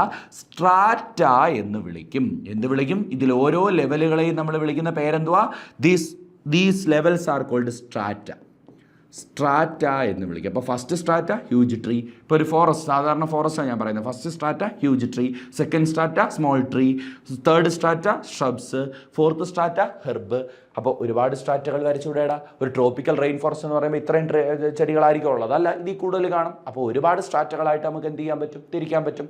This is called stratification. ഇനി the next is species composition. നമുക്ക് വിശദമായിട്ടൊന്നുമില്ല, എന്താണെന്ന് മാത്രം നമ്മൾ നോക്കിയാൽ മതി. What is species composition? എന്താണ്? The identification and enumeration of plant and animal species of an ecosystem. ഇപ്പം നമ്മൾ വെർട്ടിക്കൽ ഡിസ്ട്രിബ്യൂഷനാണ് നോക്കിയത് അല്ലേ? ഇനി നമ്മൾ ഓരോ പ്ലാന്റുകളെയും അനിമലുകളെയും ഐഡൻറ്റിഫൈ ചെയ്യുകയും എന്യൂമറേറ്റ് ചെയ്യുകയും ചെയ്യുകയാണ്. ഒരു ഇക്കോസിസ്റ്റത്തിൻ്റെ ഡൈവേഴ്സിറ്റി മനസ്സിലാക്കാൻ വേണ്ടി ഒന്നുകിൽ നമുക്ക് ലൈനുകൾ വരച്ച്, ഒരു ഇമാജിനറി ലൈനുകൾ വരച്ച് ഓരോ സ്ട്രാറ്റയിലും ആരൊക്കെ വരുന്നതെന്ന് നോക്കാം. അല്ലെങ്കിൽ നമുക്ക് ഓരോ സ്പീഷീസ് ഓഫ് പ്ലാന്റിനെ അനിമലിനെ ഐഡൻറ്റിഫൈ ചെയ്യുകയും നമ്പർ കൊടുക്കുകയും ചെയ്യാം. ഫസ്റ്റ് നമ്പർ ഇന്നയാള്, സെക്കൻഡ്, തേർഡ്, ഫോർത്ത്, ഫിഫ്ത്ത്, ഇങ്ങനെ നമുക്കൊരു ഇക്കോസിസ്റ്റത്തിലുള്ള മൊത്തം അനിമലിൻ്റെയും പ്ലാന്റിൻ്റെയും ഐഡൻറ്റിഫിക്കേഷനും അതേപോലെ ഇന്യൂമറേഷനും ചെയ്ത് നമുക്ക് അതിൻ്റെ സ്ട്രക്ചറൽ കമ്പോണൻറ്റുകളെ തിരിച്ചറിയാം. That is species composition. അപ്പോൾ നോക്കിയേടാ, രണ്ട് രീതിയിൽ. അപ്പോൾ സ്ട്രക്ചറൽ കമ്പോണൻറ്റുകൾ ഏതൊക്കെയാണ് ഒരു ഇക്കോസിസ്റ്റത്തിൻ്റെ? ഒന്ന് സ്ട്രാറ്റിഫിക്കേഷൻ, രണ്ട് സ്പീഷീസ് കോമ്പോസിഷൻ. വെർട്ടിക്കൽ ലൈനുകൾ വരച്ച്, ഇമാജിനറി ലൈനുകൾ വരച്ച് ഓരോ ഇക്കോസിസ്റ്റത്തിനെയും ഡിഫറൻറ്റ് സ്ട്രാറ്റകളായി തിരിച്ച് ഓരോ സ്ട്രാറ്റകളിലും ആരൊക്കെ വരുമെന്ന് കണ്ടുപിടിക്കുകയാണെങ്കിൽ അത് സ്ട്രാറ്റിഫിക്കേഷൻ. എന്നാൽ രണ്ടാമത് ഓരോ പ്ലാന്റുകളെ അനിമലുകളെ ഐഡൻറ്റിഫൈ ചെയ്യുകയും ഇന്യൂമറേറ്റ് ചെയ്യുകയും ചെയ്ത് ഓരോ ജീവികളെ തിരിച്ചറിയുകയാണെങ്കിൽ അത് species composition. These are the two structural components of an ecosystem. ഇനി നേരെ നമ്മൾ പോകുന്ന എന്തിലേക്കാണ്? ഫങ്ഷൻ. ഇവിടുന്ന് രണ്ട് ടേമുകൾ നമുക്ക് പഠിക്കാനുണ്ട് മക്കളെ. ഇതാ നോക്കോ, ഈ പറയുന്ന സ്ട്രക്ചറൽ കമ്പോണൻറ്റുകളെ കുറിച്ച് പഠിക്കുന്ന സമയത്ത് ഈ രണ്ട് ടേമുകൾ നിങ്ങൾ മനസ്സിലാക്കിയിരിക്കണം. PYQ ക്വസ്റ്റ്യൻ ആണ്. This is PYQ and this is also PYQ. ഇത് രണ്ടും തമ്മിൽ ഡിസ്റ്റിങ്വിഷ് ചെയ്യാൻ ഒരു തവണ ചോദിച്ചിട്ടുണ്ട്. രണ്ടും പ്രീവിയസ് ഇയർ ക്വസ്റ്റ്യൻ ആണ്, ഇമ്പോർട്ടൻ്റ് ആണ്. നോക്ക്, എന്താണ് സ്റ്റാൻഡിങ് ക്രോപ്പ്, എന്താണ് സ്റ്റാൻഡിങ് സ്റ്റേറ്റ്? പറയുമ്പോൾ ഒരേ കണക്കിരിക്കുന്ന വാക്കാണ്, ഇവിടെ ക്രോപ്പ് മാറി സ്റ്റേറ്റ് വന്നെന്നുള്ളതേ ഉള്ളൂ. അപ്പോൾ എന്താണ് സ്റ്റാൻഡിങ് ക്രോപ്പ്, എന്താണ് സ്റ്റാൻഡിങ് സ്റ്റേറ്റ്? നോക്കൂ മക്കളെ, സ്റ്റാൻഡിങ് ക്രോപ്പ് എന്ന് പറഞ്ഞാൽ the amount of organic matter present in a trophic level at a particular time. എന്താണ് ഈ ട്രോഫിക് ലെവൽ എന്നുള്ള കാര്യം നമ്മൾ പിന്നീട് പഠിക്കും. നമ്മളിനി ഫുഡ് ചെയിനൊക്കെ പഠിക്കുന്ന സമയത്ത് ഫുഡ് ചെയിനിൽ ഒരു ജീവിയുടെ position, first position, second position, third position, ഇങ്ങനെ നമ്മൾ ഒരു പൊസിഷനെ വിളിക്കുന്ന പേരാണ് ട്രോഫിക് ലെവൽ. അപ്പോൾ ഒരു പർട്ടിക്കുലർ ട്രോഫിക് ലെവലിൽ ഒരു പ്രത്യേക സമയത്ത് എത്ര ഓർഗാനിക് മാറ്റർ ഉണ്ട് അല്ലെങ്കിൽ എത്ര ബയോമാസ് ഉണ്ട്. ഓർഗാനിക് മാറ്ററിനെ തന്നെ നമുക്ക് എന്ത് വിളിക്കാം? ബയോമാസ്. കാരണം ഓർഗാനിക് മാറ്റർ നമ്മുടെ ബോഡി ഉണ്ടാക്കാൻ ഉപയോഗിച്ചിരിക്കുന്ന മാറ്ററാണ്. ഇത് തന്നെയാണ് ബയോമാസ്. നമ്മൾ കഴിഞ്ഞ ചാപ്റ്ററിൽ പഠിച്ചു എന്താണ് ബയോമാസ് എന്ന് നമ്മൾ പഠിച്ചു. ബയോമാസ് എന്ന് പറഞ്ഞാൽ എന്തുവാ? ഒരു ലിവിങ് മെറ്റീരിയലിൻ്റെ മാസ്, ഒരു ലിവിങ് ഓർഗാനിസത്തിൻ്റെ മാസ്. അപ്പോൾ ആ മാസ് എന്ന് പറയുന്നത്, അപ്പോൾ ബയോമാസ് രണ്ട് രീതിയിൽ കണക്കാക്കാമെന്നൊക്കെ നമ്മൾ കഴിഞ്ഞ ചാപ്റ്ററിൽ പഠിച്ചു. ഏതൊക്കെയാണ്? ഡ്രൈ വെയിറ്റ് എടുത്തും കണക്കാക്കാം, ഫ്രഷ് വെയിറ്റ് എടുത്തും കണക്കാക്കാം. നമ്മൾ സാധാരണ ഇപ്പോൾ നോക്കിയേ, ബയോമാസ് നമുക്ക് രണ്ട് രീതിയിൽ കണക്കാക്കാം. ബയോമാസ്, എമൗണ്ട് ഓഫ് ഓർഗാനിക് മാറ്ററിനെ തന്നെയാണ് നമ്മൾ ബയോമാസ് എന്ന് വിളിക്കുന്നത്.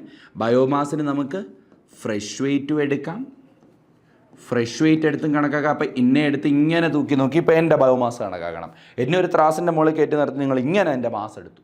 ദിസ് ഇസ് കാൾഡ് എൻ്റെ ഫ്രഷ് വെയിറ്റ്. എന്നാൽ എൻ്റെ ബോഡി നന്നായിട്ട് ഉണക്കി, നമ്മൾ മരിച്ചതിന് ശേഷമേ പറ്റുള്ളൂ. മരിച്ചതിന് ശേഷം നന്നായിട്ട് ഉണക്കി എൻ്റെ വാട്ടർ കണ്ടൻറ്റ് എല്ലാം റിമൂവ് ചെയ്ത്, ഇപ്പോൾ ഇലയുടെ കാര്യം എടുത്തു, ഒരു ഇല, ഒരു കരിയില, സാധാരണ ഒരു ഇല പിച്ചെടുത്തിട്ട് ആ ഇല പച്ചയ്ക്ക് കൊണ്ടുവച്ച് ഞാൻ ഒരു തൂക്കം എടുത്തു. ഇതതിൻ്റെ എന്താണ്? ഫ്രഷ് വെയിറ്റ് ആണ്. എന്നാൽ ഇതിനെ ഞാൻ നന്നായിട്ട് എന്ത് ചെയ്യുന്നു? ഉണക്കുന്നു. ഉണക്കിയാലെ വാട്ടർ കണ്ടൻറ്റ് എല്ലാം കളയുന്നു. കളഞ്ഞ് ഡ്രൈ ചെയ്തതിന് ശേഷം ഒരു വെയിറ്റ് എടുക്കും. That is called dry weight. Dry weight. അപ്പോൾ ബയോമാസിൻ്റെ കേസിൽ മോർ പ്രിഫറബിൾ വെയിറ്റ് ഈസ്, കൂടുതൽ പ്രിഫർ ചെയ്യാവുന്ന വെയിറ്റ് ഏതാണ്? ഡ്രൈ വെയിറ്റ് ആണ്. This is more preferable. This is എപ്പോഴും ഓർത്തിരിക്കണം കേട്ടോ. ബയോമാസിൻ്റെ കേസിൽ ഏതൊരു ജീവിയുടെ ആയാലും ബയോമാസ് എന്താണ്? ഡ്രൈ വെയിറ്റ് ആണ് പ്രിഫറബിൾ ഫ്രഷ് വെയിറ്റിനേക്കാളും. അപ്പോൾ ഒരു പർട്ടിക്കുലർ ട്രോഫിക് ലെവലിൽ ഒരു പ്രത്യേക സമയത്ത് എത്ര ബയോമാസ് ഉണ്ട്, എത്ര ഓർഗാനിക് മാറ്റർ ഉണ്ട്, എത്ര ഡ്രൈ വെയിറ്റ് ഉണ്ട് അവിടുത്തെ ജീവിക്ക് എന്ന് കണക്കാക്കുന്നതിനെ നമ്മൾ, ആ ഒരു അളവിനെ നമ്മൾ പറയുന്ന പേരാണ് standing crop. What do you mean by standing crop? The amount of biomass or organic matter present in a trophic level at a particular time.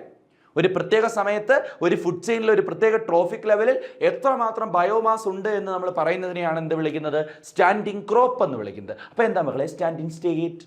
എന്താണ് standing state? The amount of inorganic nutrients present in an ecosystem. ഒരു ഇക്കോസിസ്റ്റത്തിൻ്റെ മണ്ണെടുത്ത് നോക്കുമ്പോൾ, soil എടുത്ത് നോക്കുമ്പോൾ എത്ര inorganic nutrients ഉണ്ട് എന്ന് പറയുന്നതിനെയാണ് standing state എന്ന് പറയുന്നത്. അപ്പോൾ സ്റ്റാൻഡിംഗ് ക്രോപ്പ് എന്ന് പറഞ്ഞാൽ ഒരു പ്രത്യേക ട്രോഫിക് ലെവലിൽ ഒരു പ്രത്യേക സമയത്ത് ജീവികളുടെ ബയോമാസ് എത്രയാണ്, ആ ട്രോഫിക് ലെവലിൽ പെടുന്ന ജീവികളുടെ ബയോമാസ് എത്രയാണ്, അല്ലെങ്കിൽ ഓർഗാനിക് മാറ്ററിൻ്റെ വെയിറ്റ് എത്രയാണ് എന്ന് കണക്കാക്കുന്നത് സ്റ്റാൻഡിംഗ് ക്രോപ്പ്. എന്നാൽ ഇതേ സമയം ഒരു ഇക്കോസിസ്റ്റത്തിൽ നിലവിൽ എത്ര ഇനോർഗാനിക് ന്യൂട്രിയൻസ് ഉണ്ട് എന്ന് കണക്കാക്കുന്നതിനെ നമ്മൾ എന്ത് വിളിക്കും? സ്റ്റാൻഡിംഗ് സ്റ്റേറ്റ് എന്ന് വിളിക്കുന്നത്. Amount of inorganic nutrients present in an ecosystem. Sulphur എത്രയുണ്ട്, നൈട്രജൻ എത്രയുണ്ട്, അമോണിയ എത്രയുണ്ട്, അപ്പോൾ ഇങ്ങനെയുള്ള ഇനോർഗാനിക് ന്യൂട്രിയൻസ് എത്രമാത്രം ഉണ്ടെന്ന് കണക്കാക്കുന്നതാണ് standing state. This is called standing state. ഇനി നോക്കൂ മക്കളെ, നെക്സ്റ്റ് ഈസ് ഫങ്ഷണൽ കമ്പോണൻസ്. വളരെ വിശദമായിട്ട് നമുക്ക് പഠിക്കാനുള്ളതും ഏറ്റവും കൂടുതൽ പ്രാവശ്യം ചോദ്യങ്ങൾ ചോദിച്ചിട്ടുള്ളതുമായ ഒരു മേഖലയാണ് ഫങ്ഷണൽ കമ്പോണൻസ് ഓഫ് ഇക്കോസിസ്റ്റം. നമ്മളിപ്പോൾ സ്ട്രക്ചറൽ കമ്പോണൻ്റ് ആണ് പഠിച്ചു കഴിഞ്ഞത്. ഏതൊക്കെ? സ്ട്രാറ്റിഫിക്കേഷനും സ്പീഷീസ് കോമ്പോസിഷനും. ഇനി അതുമായി ബന്ധപ്പെട്ട രണ്ട് ടേമുകൾ പഠിച്ചു. ഏതൊക്കെയാ? സ്റ്റാൻഡിംഗ് ക്രോപ്പ് എന്താണ്, സ്റ്റാൻഡിംഗ് സ്റ്റേറ്റ് എന്താണ്. ഇനി നമ്മൾ ഫങ്ഷണൽ കമ്പോണൻറ്റുകളിലേക്ക് പോവാണ്. മക്കളെ, ഈ ഫങ്ഷണൽ കമ്പോണൻറ്റുകളിൽ ഒന്നാമത് നമ്മൾ പഠിക്കുന്നു പ്രൊഡക്ടിവിറ്റി. ഏതൊക്കെയായിരുന്നാ ഫങ്ഷണൽ കമ്പോണൻറ്റുകൾ? പ്രൊഡക്ടിവിറ്റി ഉണ്ട്, ഡീകമ്പോസിഷൻ ഉണ്ട്, എനർജി ഫ്ലോ ഉണ്ട്, ന്യൂട്രിയൻ സൈക്ലിംഗ് ഉണ്ട്. ന്യൂട്രിയൻ സൈക്ലിങ്ങിനെ കുറിച്ച് നമ്മൾ വിശദമായിട്ട് പഠിക്കുന്നില്ല. ആദ്യം നമുക്കിതിൽ ഒന്നാമത് പഠിക്കാനുള്ളത് പ്രൊഡക്ടിവിറ്റിയാണ്. എന്താണ് പ്രൊഡക്ടിവിറ്റി എന്ന് പറഞ്ഞാൽ? The rate of biomass production in an ecosystem. ഒരു ഇക്കോസിസ്റ്റത്തിൽ എത്രമാത്രം ബയോമാസ് പ്രൊഡ്യൂസ് ചെയ്യപ്പെടുന്നു. ബയോമാസ് എന്ന് പറഞ്ഞാൽ എന്താ? ഓർഗാനിക് മെറ്റീരിയലിൻ്റെ എമൗണ്ട്. എത്രമാത്രം ഒരു ജീവി എത്രമാത്രം ഓർഗാനിക് മെറ്റീരിയൽ പ്രൊഡ്യൂസ് ചെയ്യുന്നു എന്ന് പറയുന്നതിനെയാണ് നമ്മൾ എന്ത് വിളിക്കുന്നത്? Biomass production. That is productivity എന്ന് വിളിക്കുന്നത്. The rate of biomass production is called productivity. മക്കളെ, പ്രൊഡക്ടിവിറ്റി പ്രധാനമായിട്ട് രണ്ട് തരത്തിലുണ്ട്. ഏതൊക്കെയാ?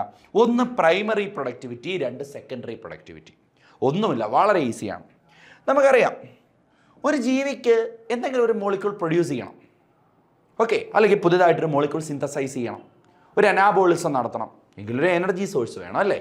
ആ എനർജി സോഴ്സ് സണ്ണാണ്. നമ്മുടെ ഭൂമിയിൽ അൾട്ടിമേറ്റ് എനർജി സോഴ്സ് എന്ന് പറയുന്നത് എന്താണ്? സണ്ണാണ്. ആ സണ്ണിൽ നിന്നും എനർജി നേരിട്ട് വാങ്ങി ബയോമാസാക്കി മാറ്റാൻ കഴിവുള്ളത്, അഥവാ ഓർഗാനിക് മെറ്റീരിയലാക്കി മാറ്റാൻ കഴിവുള്ളത് ആർക്കാടാ? പ്രൊഡ്യൂസേഴ്സ്, അഥവാ ഫോട്ടോസിന്തറ്റിക് പ്ലാന്റ്സും ഫോട്ടോസിന്തറ്റിക് പ്രോകാരിയോട്സും യൂകാരിയോട്സും ഒക്കെയാണ്. ശരിയല്ലേ? അപ്പോൾ ഈ സണ്ണിൽ നിന്നുള്ള എനർജിയെ വാങ്ങി എന്താക്കി മാറ്റാൻ? ബയോമാസാക്കി മാറ്റാൻ, അഥവാ ഓർഗാനിക് മെറ്റീരിയലാക്കി മാറ്റാനുള്ള കഴിവ് ആർക്കേ ഉള്ളൂ? പ്രൊഡ്യൂസേഴ്സിനേ ഉള്ളൂ. അപ്പോൾ പ്രൊഡ്യൂസേഴ്സിൻ്റെ ലെവലിൽ എത്ര ബയോമാസ് ഉണ്ടാക്കി എന്ന് പറയുന്നതിനെയാണ് നമ്മൾ പ്രൈമറി പ്രൊഡക്ടിവിറ്റി എന്ന് പറയുന്നത്. The rate of biomass production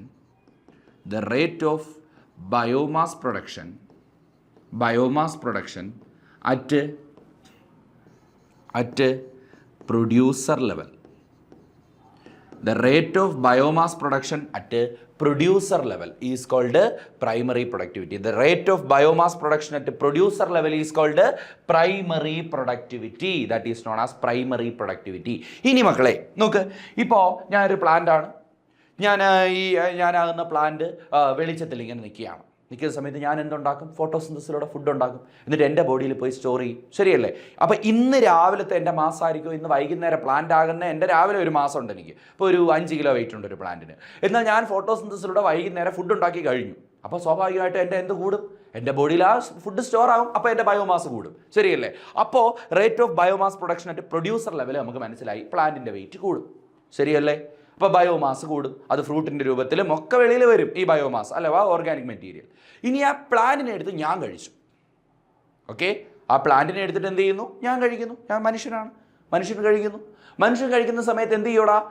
ആ ഫുഡ് നമ്മുടെ ബോഡി ഡൈജസ്റ്റായി പുതിയ ചില ഓർഗാനിക് മെറ്റീരിയൽ ഞാൻ ഉണ്ടാക്കും. ഇപ്പോൾ ഞാൻ ആപ്പിൾ കഴിച്ചു, ആപ്പിളിൽ നിന്ന് എനിക്ക് ഗ്ലൂക്കോസ് കിട്ടി. അമിതമായിട്ട് എത്തിയ ഗ്ലൂക്കോസ് എൻ്റെ ബോഡി ഗ്ലൈക്കോജനാക്കി ഞാൻ സ്റ്റോർ ചെയ്യും, അല്ലെങ്കിൽ പ്രോട്ടീനാക്കി ഞാൻ സ്റ്റോർ ചെയ്യും, അല്ലെങ്കിൽ ലിപ്പിഡാക്കി ഞാൻ സ്റ്റോർ ചെയ്യും, പല രൂപത്തിൽ ഞാൻ സ്റ്റോർ ചെയ്യും. ശരിയല്ലേടെ? അപ്പോൾ സെക്കൻഡറി പ്രൊഡക്ടിവിറ്റി എന്ന് പറഞ്ഞാൽ ഇത്രയുമേ ഉള്ളൂ. The newly synthesised organic material അല്ലെങ്കിൽ the rate of synthesis of new organic material in consumer level. അല്ലാതെ കൺസ്യൂമർ ലെവലിലും ബയോമാസ് ഉണ്ടാകുമോ സാർ എന്നൊരു കൺഫ്യൂഷൻ അവിടെ വരരുത്. പകരം പ്രൊഡ്യൂസറിനെ എടുത്ത് കഴിക്കുന്ന കൺസ്യൂമർ ഈ പ്രൊഡ്യൂസറിൽ നിന്ന് കിട്ടിയ ഓർഗാനിക് മാറ്ററിനെ മറ്റു രൂപത്തിലേക്ക് കൺവേർട്ട് ചെയ്യും. അങ്ങനെ എത്ര മോളിക്യൂൾ പ്രൊഡ്യൂസ് ചെയ്യപ്പെട്ടു, എത്ര എമൗണ്ട് പ്രൊഡ്യൂസ് ചെയ്യപ്പെട്ടു, that is called secondary productivity. അപ്പോൾ നമുക്ക് the rate of synthesis of new organic material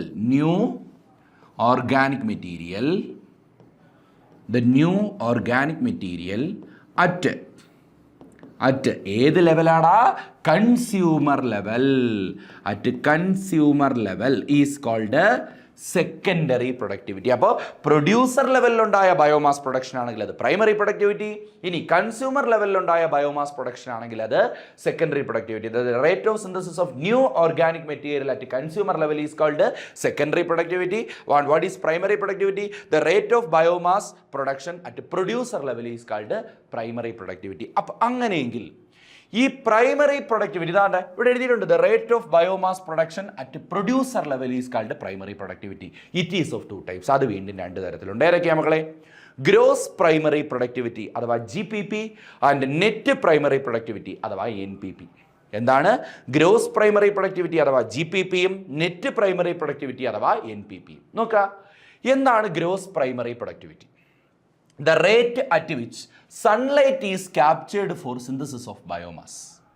biomass ഉണ്ടാക്കാൻ വേണ്ടി എത്ര സൺലൈറ്റ് എടുത്തു?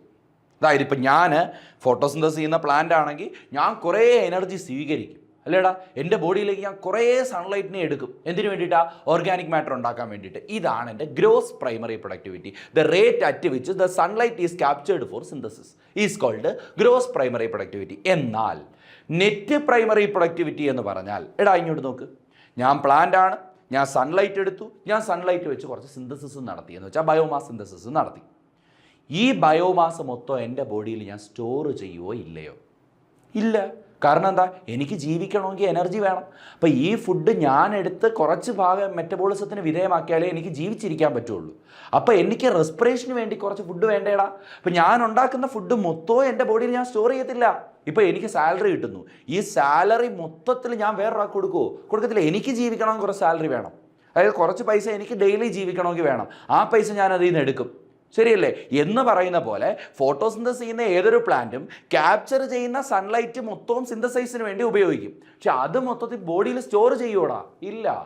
ആ സ്റ്റോർ ചെയ്യുന്നത് എത്രയാണ്? കണ്ട, the rate of biomass stored per unit time is called net primary productivity. അപ്പോൾ എന്താണ് gross primary productivity, net primary productivity തമ്മിലുള്ള വ്യത്യാസം?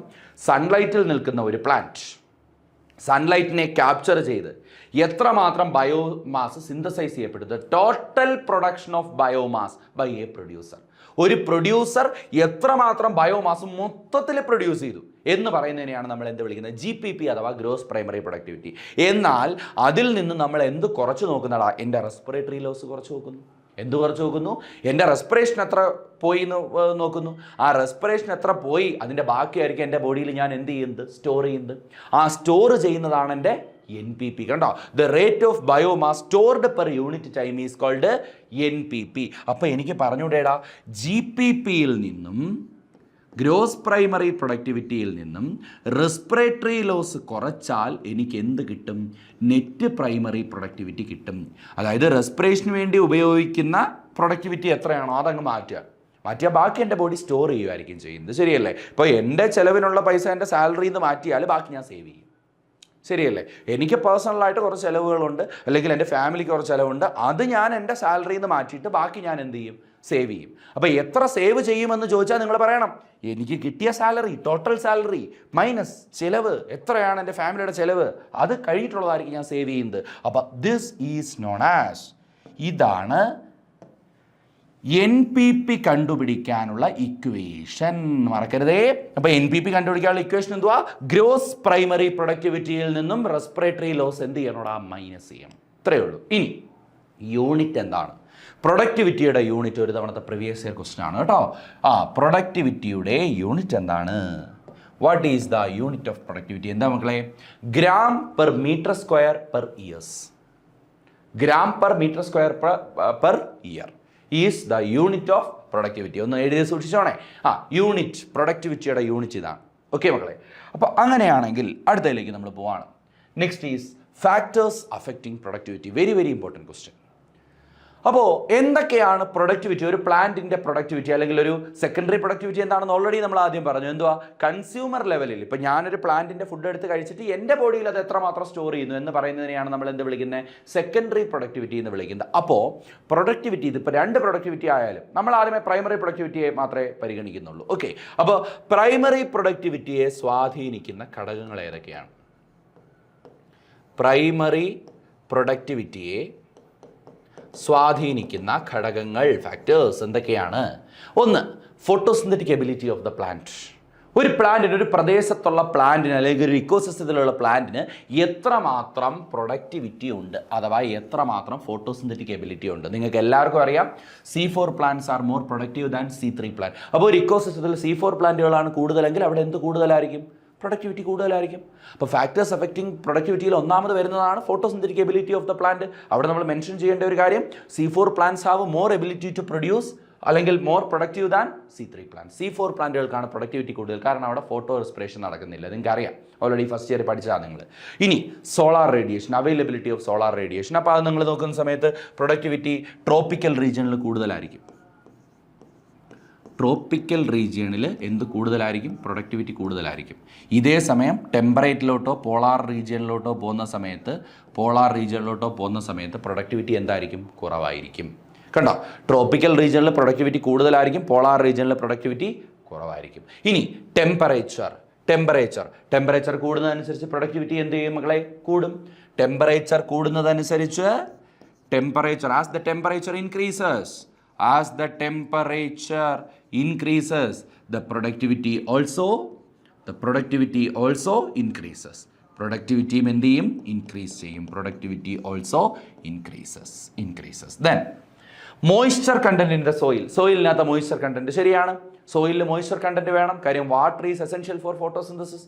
അപ്പോൾ റൂട്ട് ഹെയർസിന് എന്ത് അബ്സോർബ് ചെയ്യാൻ പറ്റണം? വാട്ടർ അബ്സോർബ് ചെയ്യാൻ പറ്റണം. Then availability of nutrients in the soil. പ്ലാന്റിന്റെ പ്രോപ്പർ ഗ്രോത്ത് നടക്കണമെങ്കിൽ സോയിലിൽ എന്ത് വേണം? മൈക്രോ ന്യൂട്രിയൻസും മാക്രോ ന്യൂട്രിയൻസും വേണം, എങ്കിലേ പ്ലാന്റ് വളരുള്ളൂ. അപ്പോൾ that is also essential for productivity. അപ്പോൾ പ്രൊഡക്ടിവിറ്റിയെ ഡിപ്പെൻഡ് ചെയ്യുന്ന ഫാക്ടേഴ്സ് ഏതൊക്കെയാണ്, അല്ലെങ്കിൽ പ്രൊഡക്ടിവിറ്റി അഫക്ട് ചെയ്യുന്ന ഫാക്ടേഴ്സ് പ്രീവിയസ് ഇയർ ക്വസ്റ്റൻ ആണ്. ഏതൊക്കെയാണെന്ന് ചോദിച്ചാൽ the photosynthetic ability of the plant and solar radiation, available solar radiation and temperature, moisture content in the soil and availability of nutrients in the soil. മക്കളെ ഇതുമായി ബന്ധപ്പെട്ട ഒരു previous year question നോക്കി. Define productivity. എന്താണ് productivity?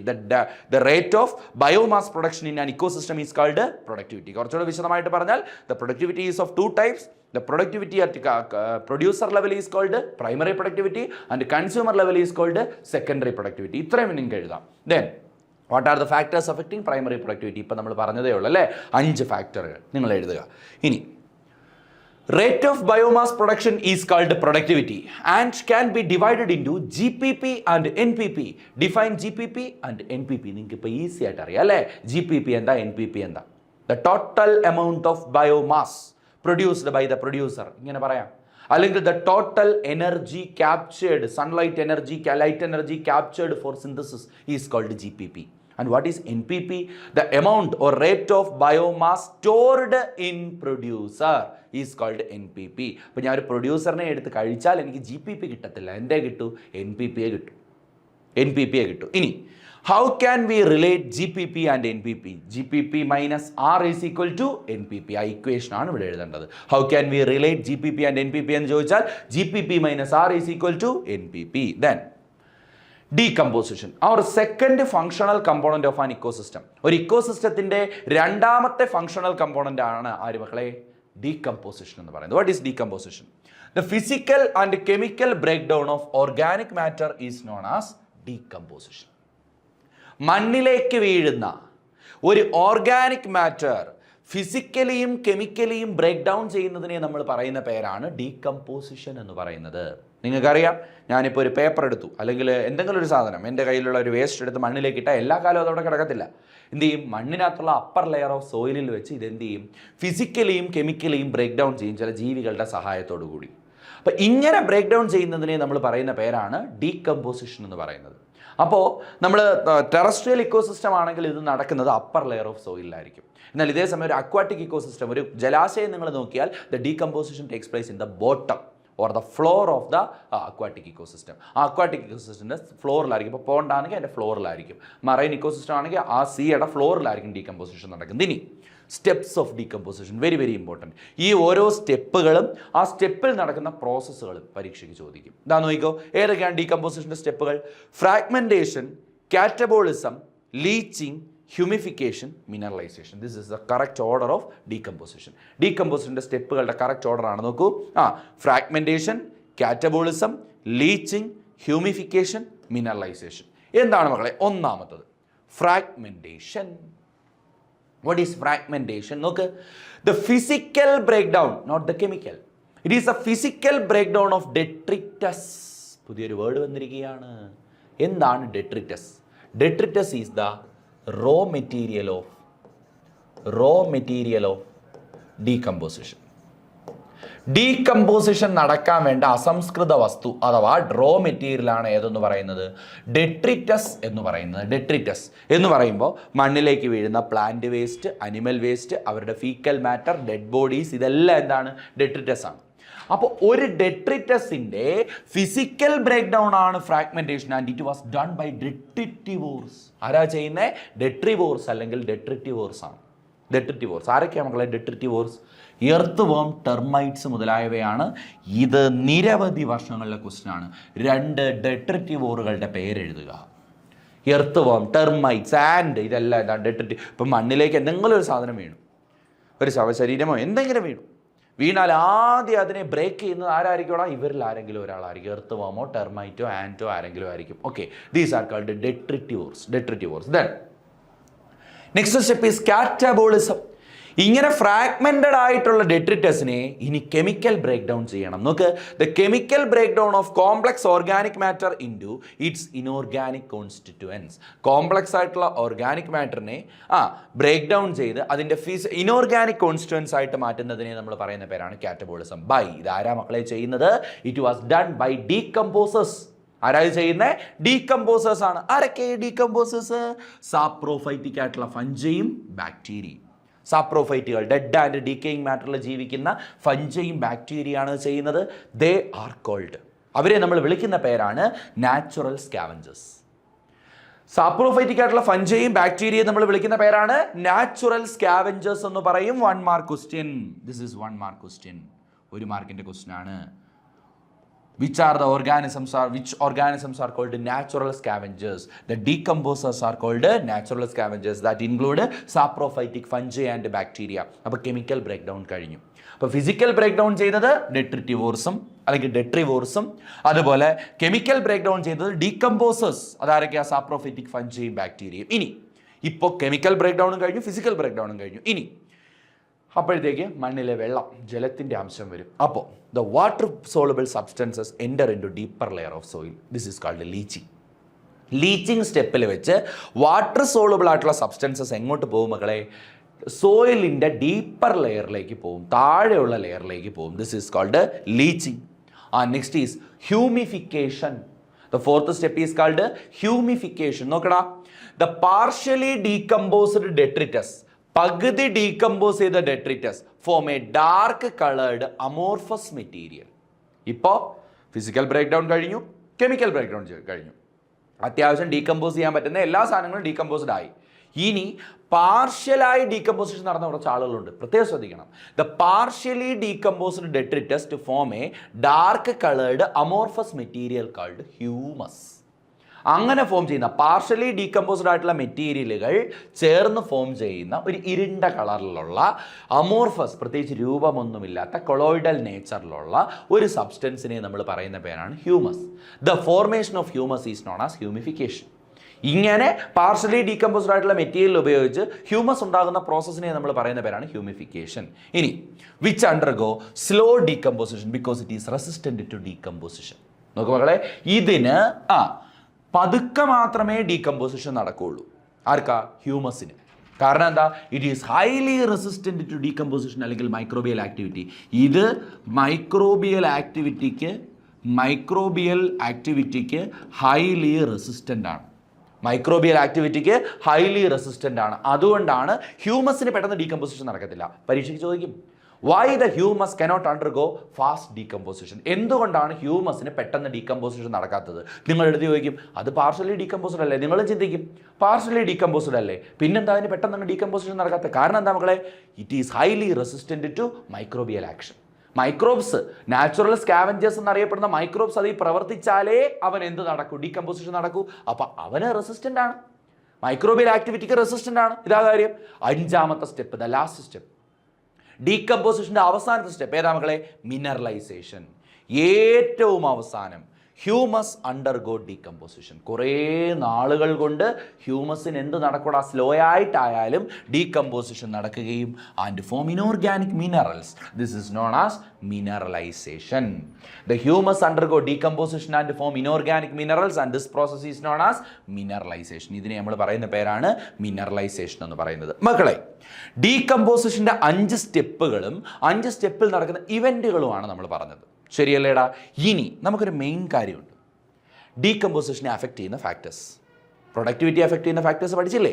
അതേപോലെ ഡീകമ്പോസിഷനെ affect ചെയ്യുന്ന factors നമുക്ക് പഠിക്കണം. ഓക്കെ മക്കളെ? അപ്പോൾ ഡീകമ്പോസിഷനെ അഫക്റ്റ് ചെയ്യുന്ന ഒന്നാമത്തെ ഫാക്ടർ ആരാടാ?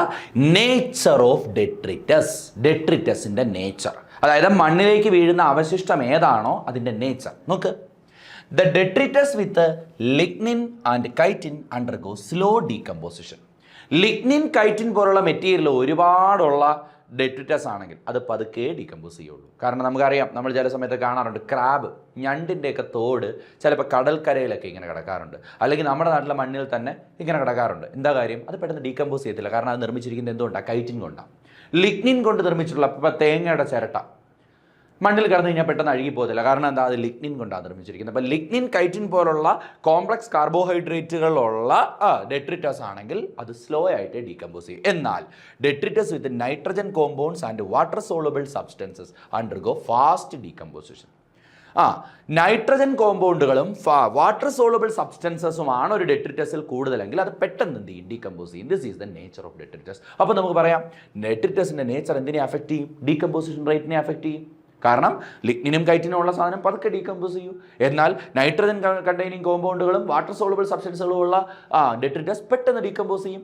ഇനി അടുത്ത നോക്ക്, temperature. At low temperature decomposition rate is slow. Low ടെമ്പറേച്ചറിൽ ഡീകമ്പോസിഷൻ റേറ്റ് സ്ലോ ആയിരിക്കും. അതുകൊണ്ടാണ് പെട്ടെന്ന് അഴുകിപ്പോകുന്ന സാധനങ്ങൾ നമ്മൾ ഫ്രിഡ്ജിൽ സൂക്ഷിക്കുന്നത്. ഫ്രിഡ്ജിൽ -°C ആണ്, മൈനസ് ടെമ്പറേച്ചറാണ്. അപ്പോൾ എന്ത് ചെയ്യും? വളരെ പെട്ടെന്ന് അത് അഴുകി പോകത്തില്ല. ഫ്രീസറിലൊക്കെ സൂക്ഷിച്ചാൽ മതി, പെട്ടെന്ന് അഴുകിപ്പോൾ ഇറച്ചിയൊക്കെ നമ്മൾ മേടിച്ചിട്ട് ഫ്രോസൺ മീറ്റൊക്കെ മേടിക്കാൻ കിട്ടും. എങ്ങനെ? ഫ്രീസറിനകത്ത് -°C സ്റ്റോർ ചെയ്ത് വെച്ചേക്കും. അപ്പോൾ പെട്ടെന്ന് അഴുകി പോകത്തില്ല. അപ്പോൾ at low temperature decomposition rate is slow. At high temperature especially about 25°C 25°C മുകളിൽ the decomposition rate is very fast. Decomposition rate വളരെ പെട്ടെന്നായിരിക്കും. ഇനി മോയ്സ്ചർ, ഇവിടെയും ഇതേപോലെ തന്നെ മോയ്സ്ചർ കണ്ടന്റ് കൂടുന്നതനുസരിച്ച് ഡീകമ്പോസിഷൻ റേറ്റും കൂടും. മോയ്സ്ചർ കണ്ടന്റ് കുറയുന്നതനുസരിച്ച് ഡീകമ്പോസിഷൻ റേറ്റും കുറയും. നിത്യജീവിതത്തിൽ നിന്നൊരു എക്സാമ്പിൾ നമുക്ക് പറയാം. നമ്മളെ മാങ്ങയൊക്കെ ഉണക്കി സൂക്ഷിക്കാറുണ്ട്, അതുപോലെ മരച്ചീനിയൊക്കെ നമ്മൾ ഉണക്കി സൂക്ഷിക്കാറുണ്ട്. എന്താ? നമുക്ക് പച്ചക്ക് എടുത്തിട്ട് അടച്ചു വയ്ക്കുക. മീൻ നമ്മൾ ഉണക്കി സൂക്ഷിക്കാറുണ്ട് അല്ലേ? കാരണം എന്താ? ഇത് ഉണങ്ങുന്ന സമയത്ത് അതിൽ വാട്ടർ കണ്ടന്റ് നഷ്ടപ്പെടും, മോയ്സ്ചർ കണ്ടന്റ് നഷ്ടപ്പെടും. അപ്പോൾ കുറേ നാൾ കേടുകൂടാതെ ഇരിക്കും. ഇതിന് വേണ്ടിയിട്ടാണ് അത് ഡീകമ്പോസ് ആവാതിരിക്കും. ഇനി എയറേഷൻ വളരെ ഇമ്പോർട്ടൻ്റ് ആണ് മക്കളെ. 4ാമത്തെ പോയിന്റ് എയറേഷൻ. എങ്ങനെയാ? അറ്റ് എയ്റോബിക് കണ്ടീഷൻ, ധാരാളം ഓക്സിജൻ കിട്ടുന്ന കണ്ടീഷനിൽ the decomposition rate is very fast. Decomposition rate എന്തായിരിക്കും? ഫാസ്റ്റ് ആയിരിക്കും. എന്നാൽ അറ്റ് അനേറോബിക് കണ്ടീഷൻ, വായു ഇല്ലാത്ത കണ്ടീഷനിൽ the decomposition rate is very slow. അപ്പോൾ aerobic conditional decomposition rate fast ആയിരിക്കും, anaerobic conditional decomposition rate slow ആയിരിക്കും. This is about aeration. അപ്പോൾ these are the 4 main factors that affect decomposition. ഏതൊക്കെയാ? ഒന്നുകൂടെ പറ. Nature of the detritus, temperature, moisture and aeration. These are the main factors that affect decomposition. ഇനി നോക്കൂ മക്കളെ, next is അടുത്തത് ഒരു പ്രീവിയസ് ഇയർ ക്വസ്റ്റ്യൻ ആണ്. Detritivores play a major role in decomposition. ഡീകമ്പോസിഷനിൽ വളരെ വലിയൊരു പങ്ക് വഹിക്കുന്ന ആളാണ് detritivores. What are detritivores? Detritivores are the organism which helps in fragmentation. ഫ്രാഗ്മെന്റേഷന് ഹെൽപ്പ് ചെയ്യുന്ന അഥവാ ഡെട്രിറ്റസിന്റെ ഫിസിക്കൽ ബ്രേക്ക് ഡൗണിന് ഹെൽപ്പ് ചെയ്യുന്ന ജീവികളെ നമ്മൾ വിളിക്കുന്ന പേരാണ് detritivores. Write an example for a detritivore. ഒരെണ്ണത്തിന്റെ പേര് എഴുതാൻ പറയുന്നുണ്ട്. നമുക്ക് 3 എണ്ണം അറിയാം. എർത്ത് അറിയാം, ആൻഡ് അറിയാം, ടെർമൈറ്റ്സ് അറിയാം. ശരിയല്ലേ? ഇനി next, decomposition takes place through different steps. The first step is fragmentation. Write the other 4 steps. അറിയാം, 4 എണ്ണത്തിന്റെ പേര് എഴുതിയാൽ മാത്രം മതി. ഏതൊക്കെയാ? ഫ്രാഗ്മെന്റേഷൻ കഴിഞ്ഞാൽ തൊട്ടടുത്തത് catabolism. Okay, next leaching, next humification, next mineralisation. Okay, then energy flow, 3ാമത്തെ ഫങ്ഷണൽ കമ്പോണന്റ്. ഇക്കോസിസ്റ്റത്തിന്റെ 3rd ഫങ്ഷണൽ കമ്പോണന്റ് ആണ് ഏതെന്ന് പറയുന്നത് മക്കളെ? എനർജി ഫ്ലോ എന്ന് പറയുന്നത്. നമുക്ക് അവസാനം പഠിക്കാനുള്ളതാണ് അല്ലേ? Energy flow.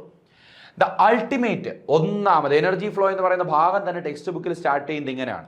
The ultimate energy source in an ecosystem is sun. ലോകത്തിലുള്ള എല്ലാ ഇക്കോസിസ്റ്റത്തിൻ്റെയും അൾട്ടിമേറ്റ് എനർജി സോഴ്സ് സണ്ണാണ്. നമുക്കെല്ലാം അറിയാം, പ്രൊഡ്യൂസറിന് സൺ ഉണ്ടെങ്കിലേ ഫോട്ടോസിന്തസിസ് ചെയ്യാൻ പറ്റും. എന്നാൽ അവിടെ ഒരു എക്സെപ്ഷൻ ഉണ്ട്. Except deep sea hydrothermal vent. കഴിഞ്ഞ വർഷത്തെ പ്രീവിയസ് ഇയറിലെ 1 മാർക്ക് ക്വസ്റ്റ്യൻ, പലരും തെറ്റിച്ച ക്വസ്റ്റ്യൻ. ലോകത്തിലുള്ള എല്ലാ ഇക്കോസിസ്റ്റങ്ങളിലെയും അൾട്ടിമേറ്റ് എനർജി സോഴ്സ് സണ്ണ് തന്നെയാണ്, സമ്മതിക്കുന്നു. പക്ഷേ ഒരു ഇക്കോസിസ്റ്റത്തെ അതിൽ നിന്ന് ഒഴിവാക്കണം. ആരാത്? ഡീപ് സീ ഹൈഡ്രോതെർമൽ വെന്റുകൾ. ഇവിടെ സൺലൈറ്റ് കടന്നു ചെല്ലുന്ന സ്ഥലമല്ല. അപ്പോൾ അവിടുത്തെ അൾട്ടിമേറ്റ് എനർജി സോഴ്സ് ആരല്ല മക്കളെ? സണ്ണല്ല. Okay, then 50% of the total solar radiation is, അതായത് സൂര്യനിൽ നിന്ന് വരുന്ന റേഡിയേഷൻ്റെ 100% റേഡിയേഷൻ സൂര്യനിൽ നിന്ന് വരുന്നു. അതിൽ 50% റേഡിയേഷൻ ഫോട്ടോസിന്തറ്റിക്കലി ആക്റ്റീവ് റേഡിയേഷൻ ആണ്. അതിനെ നമ്മൾ PAR എന്ന് വിളിക്കും. എന്താ? സൂര്യനിൽ നിന്ന് വരുന്ന 100% റേഡിയേഷനിൽ 50% റേഡിയേഷൻ ഫോട്ടോസിന്തറ്റിക്കലി ആക്റ്റീവ് റേഡിയേഷൻ ആണ്. അതായത് their wavelength is between 400 nanometer to 700 nanometer. ഈ നാനോമീറ്ററിലാണ് ഫോട്ടോസിന്തസിന്റെ മാക്സിമം റേറ്റിൽ നടക്കുന്നത്. അപ്പോൾ ഫോട്ടോസിന്തറ്റിക് റേറ്റ് മാക്സിമം ആവുന്ന, അല്ലെങ്കിൽ ഫോട്ടോസിന്തസിന് അനുവദിക്കുന്ന അല്ലെങ്കിൽ ഹെൽപ്പ് ചെയ്യുന്ന വേവ് ലെങ്ത് എത്ര പെർസെൻറ്റേജേ ഉള്ളൂ? 50% ഉള്ളൂ. അതിൽ out of this 2 to 10% is stored as GPP. ഇതിൽ 2 മുതൽ 10% വരെ എന്തായിട്ട് സ്റ്റോർ ചെയ്യപ്പെടുന്നു? എന്തിലാ? ഫോട്ടോസിന്തറ്റിക്കലി ആക്റ്റീവ് റേഡിയേഷൻ്റെ 2 മുതൽ 10 വരെ ശതമാനം GPP ആയിട്ട് സ്റ്റോർ ചെയ്യപ്പെടുന്നു. എങ്കിൽ എൻ്റെ ഒരു മാത്തമാറ്റിക്കൽ ക്വസ്റ്റ്യൻ, ഫോട്ടോസിന്തറ്റിക്കലി ആക്റ്റീവ് റേഡിയേഷൻ്റെ 2 മുതൽ 10% ആണല്ലോ GPP ആയിട്ട് സ്റ്റോർ ചെയ്യുന്നത്. എങ്കിൽ ടോട്ടൽ സോളാർ റേഡിയേഷൻ്റെ എത്ര പെർസെൻറ്റേജ് GPP ആയിട്ട് സ്റ്റോർ ചെയ്യും? ആൻസർ പറഞ്ഞു. ടോട്ടൽ സോളാർ റേഡിയേഷൻ്റെ എത്ര പെർസെൻറ്റേജ്? മക്കളെ 100, ടോട്ടൽ സോളാർ റേഡിയേഷൻ 100. ആ 100ന്റെ 50% ഉള്ളൂ PAR. ആ PARന്റെ 2 to 10% ആണ് GPP ആയിട്ട് സ്റ്റോർ ചെയ്യുന്നത്.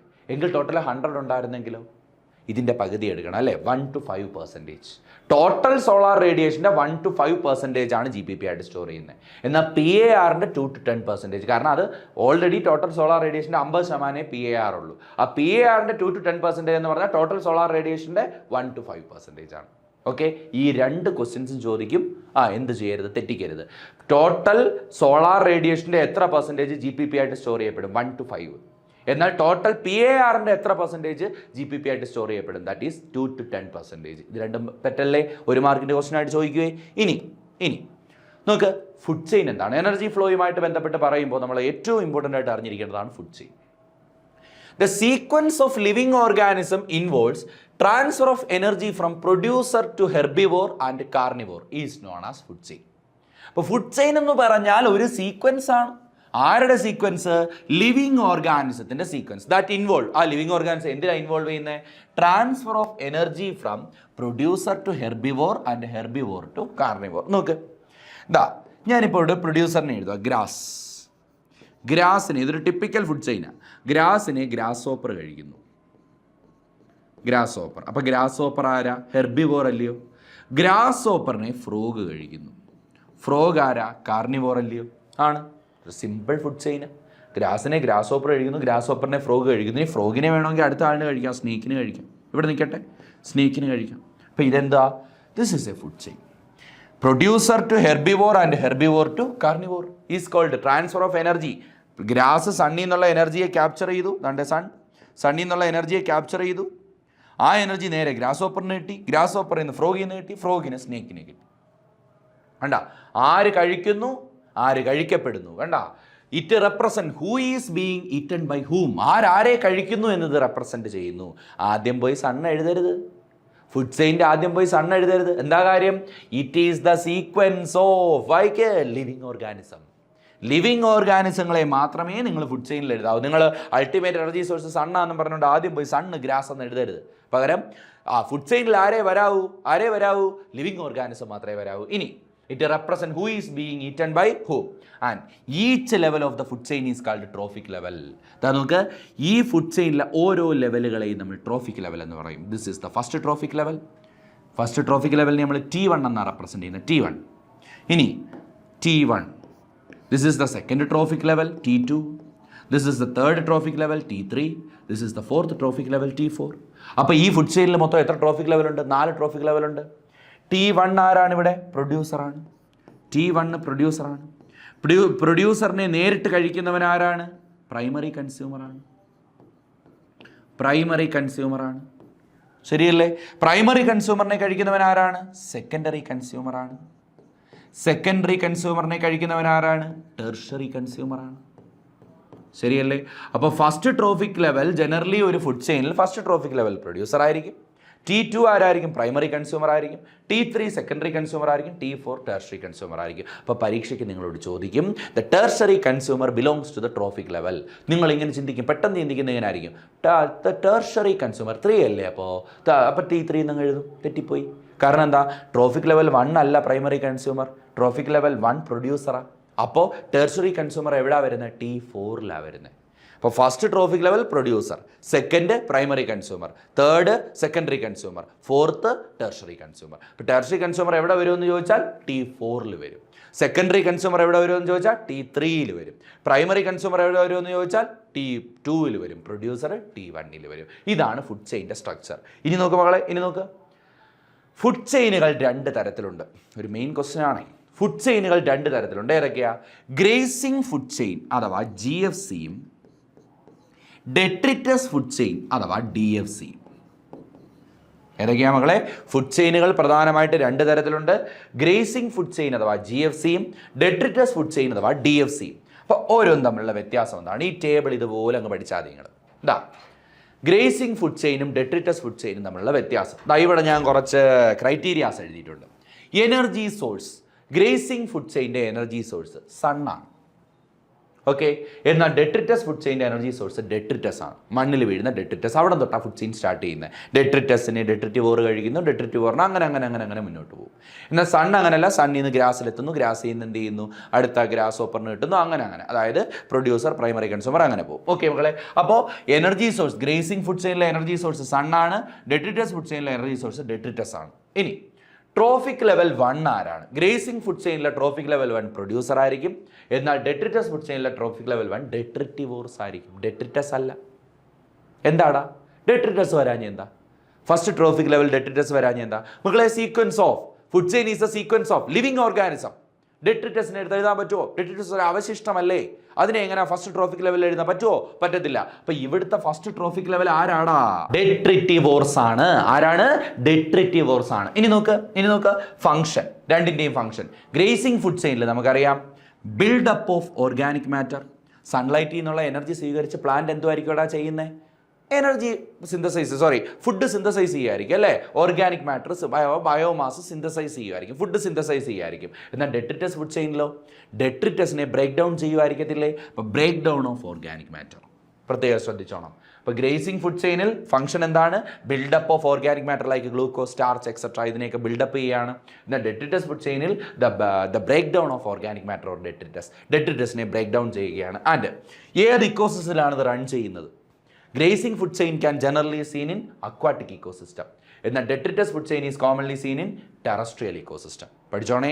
അപ്പോൾ ഇക്കോസിസ്റ്റം മാറിപ്പോവരുത്. ഗ്രേസിംഗ് ഫുഡ് ചെയിൻ അക്വാട്ടിക് ഇക്കോസിസ്റ്റത്തിലാണ് എനർജി ട്രാൻസ്ഫറിങ്ങിന് സഹായിക്കുന്നത്. എന്നാൽ ഡെട്രിറ്റസ് ഫുഡ് ചെയിനോ ടെറസ്ട്രിയൽ ഇക്കോസിസ്റ്റത്തിലാണ് എനർജി ട്രാൻസ്ഫറിങ്ങിന് ഹെൽപ്പ് ചെയ്യുന്നത്. ഓക്കെ മക്കളെ. അപ്പോൾ അങ്ങനെയാണെങ്കിൽ പ്രീവിയസ് ഒരു ചോദ്യമുണ്ട്, expand GFC and DFC. Grazing food ചെയിനും detritus food ചെയിനും differentiate the two. എഴുതിക്കൂടെ? Table വരച്ച് എഴുതിക്കൂടെ? നല്ല കൃത്യമായിട്ട് നിങ്ങൾക്ക് ടേബിൾ വരച്ച് എഴുതിക്കൂടെ? എഴുതാൻ പറ്റും. ഇത്രയുമേ ഉള്ളൂ. ഗ്രേസിംഗ് ഫുഡ് ചെയിനും അതുപോലെ ഡെട്രിറ്റസ് ഫുഡ് ചെയിനും. ഇനി നോക്കടാ. The list of different organism in an ecosystem are given below. Arrange them in first, second, third and fourth trophic level. ആരാ മക്കളെ ഇത് ഫസ്റ്റ് ട്രോഫിക് ലെവൽ? ഒരു മറൈൻ ഇക്കോസിസ്റ്റമാണ് കാണിച്ചിരിക്കുന്നത്. ആദ്യം ആര് വരും? ഫൈറ്റോ പ്ലാങ്ക്ടൺ വരും.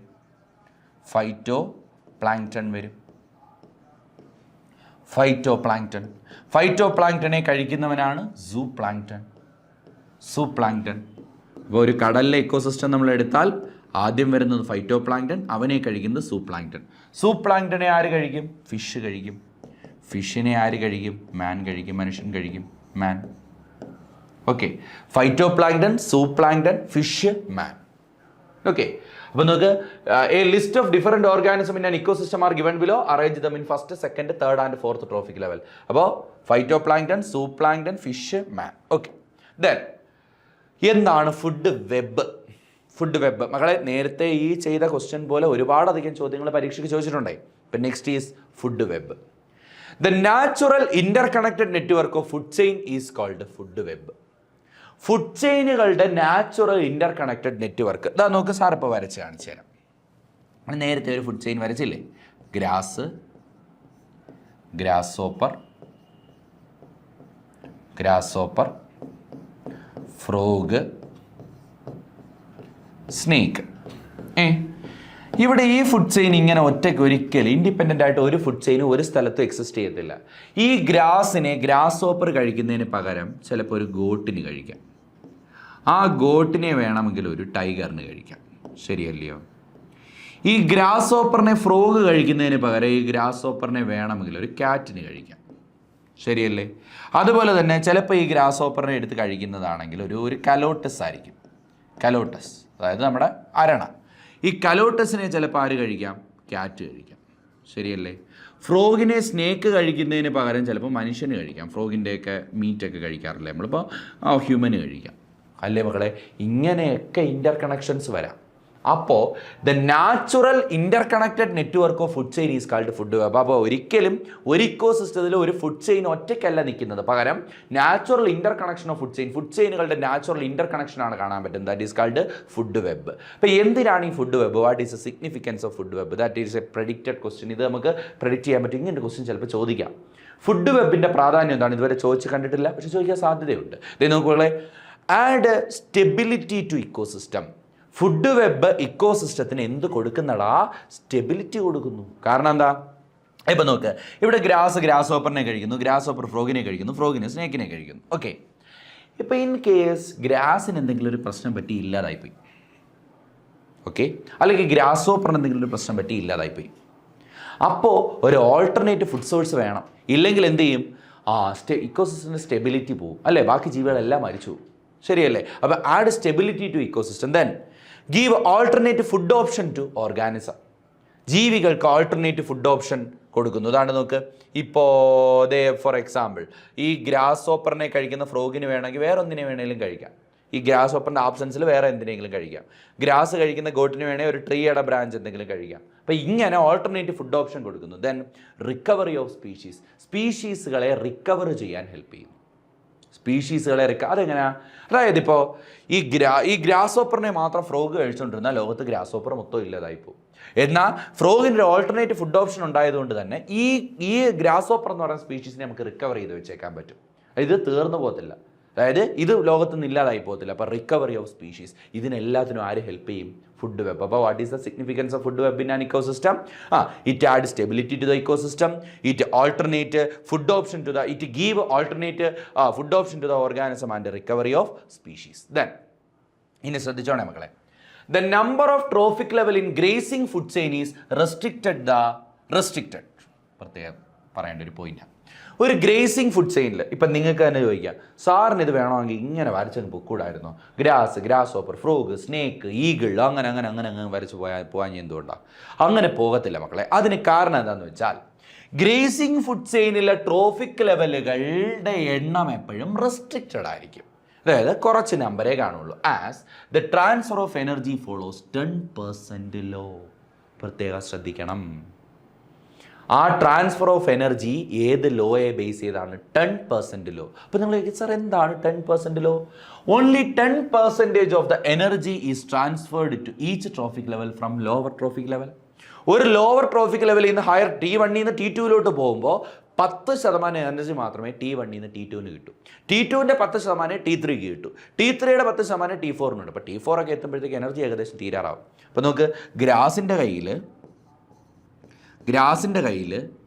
100 ജൂൾ എനർജി ഉണ്ടെന്നിരിക്കട്ടെ.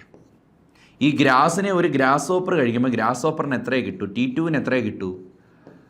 T2 എന്ന് പറഞ്ഞാൽ ട്രോഫിക് ലെവൽ 2 എത്രയേ കിട്ടൂ? 100ൻ്റെ 10%, അതായത് 10 ജൂളേ കിട്ടൂ. ഇനി ഗ്രാസ് ഹോപ്പറിനെ ഒരു ഫ്രോഗ് കഴിക്കുമ്പോൾ ഫ്രോഗിന് എത്ര കിട്ടൂ? ഫ്രോഗിന് 10ൻ്റെ 10% എന്ന് പറയുമ്പോൾ 1 ജൂളേ കിട്ടും. ഇനി ഫ്രോഗിനെ ഒരു സ്നേക്ക് കഴിക്കുമ്പോൾ സ്നേക്കിന് എത്ര എനർജിയെ കിട്ടൂ?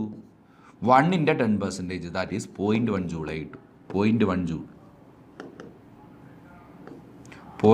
ജൂളേ കിട്ടുള്ളൂ. കണ്ട, അപ്പോൾ ഒരു ട്രോഫിക് ലെവലിൽ എത്ര എനർജി ഉണ്ടോ ആ എനർജിയുടെ 10% മാത്രമേ അടുത്ത ട്രോഫിക് ലെവലുകളിലേക്ക് എന്ത് ചെയ്യത്തുള്ളൂ?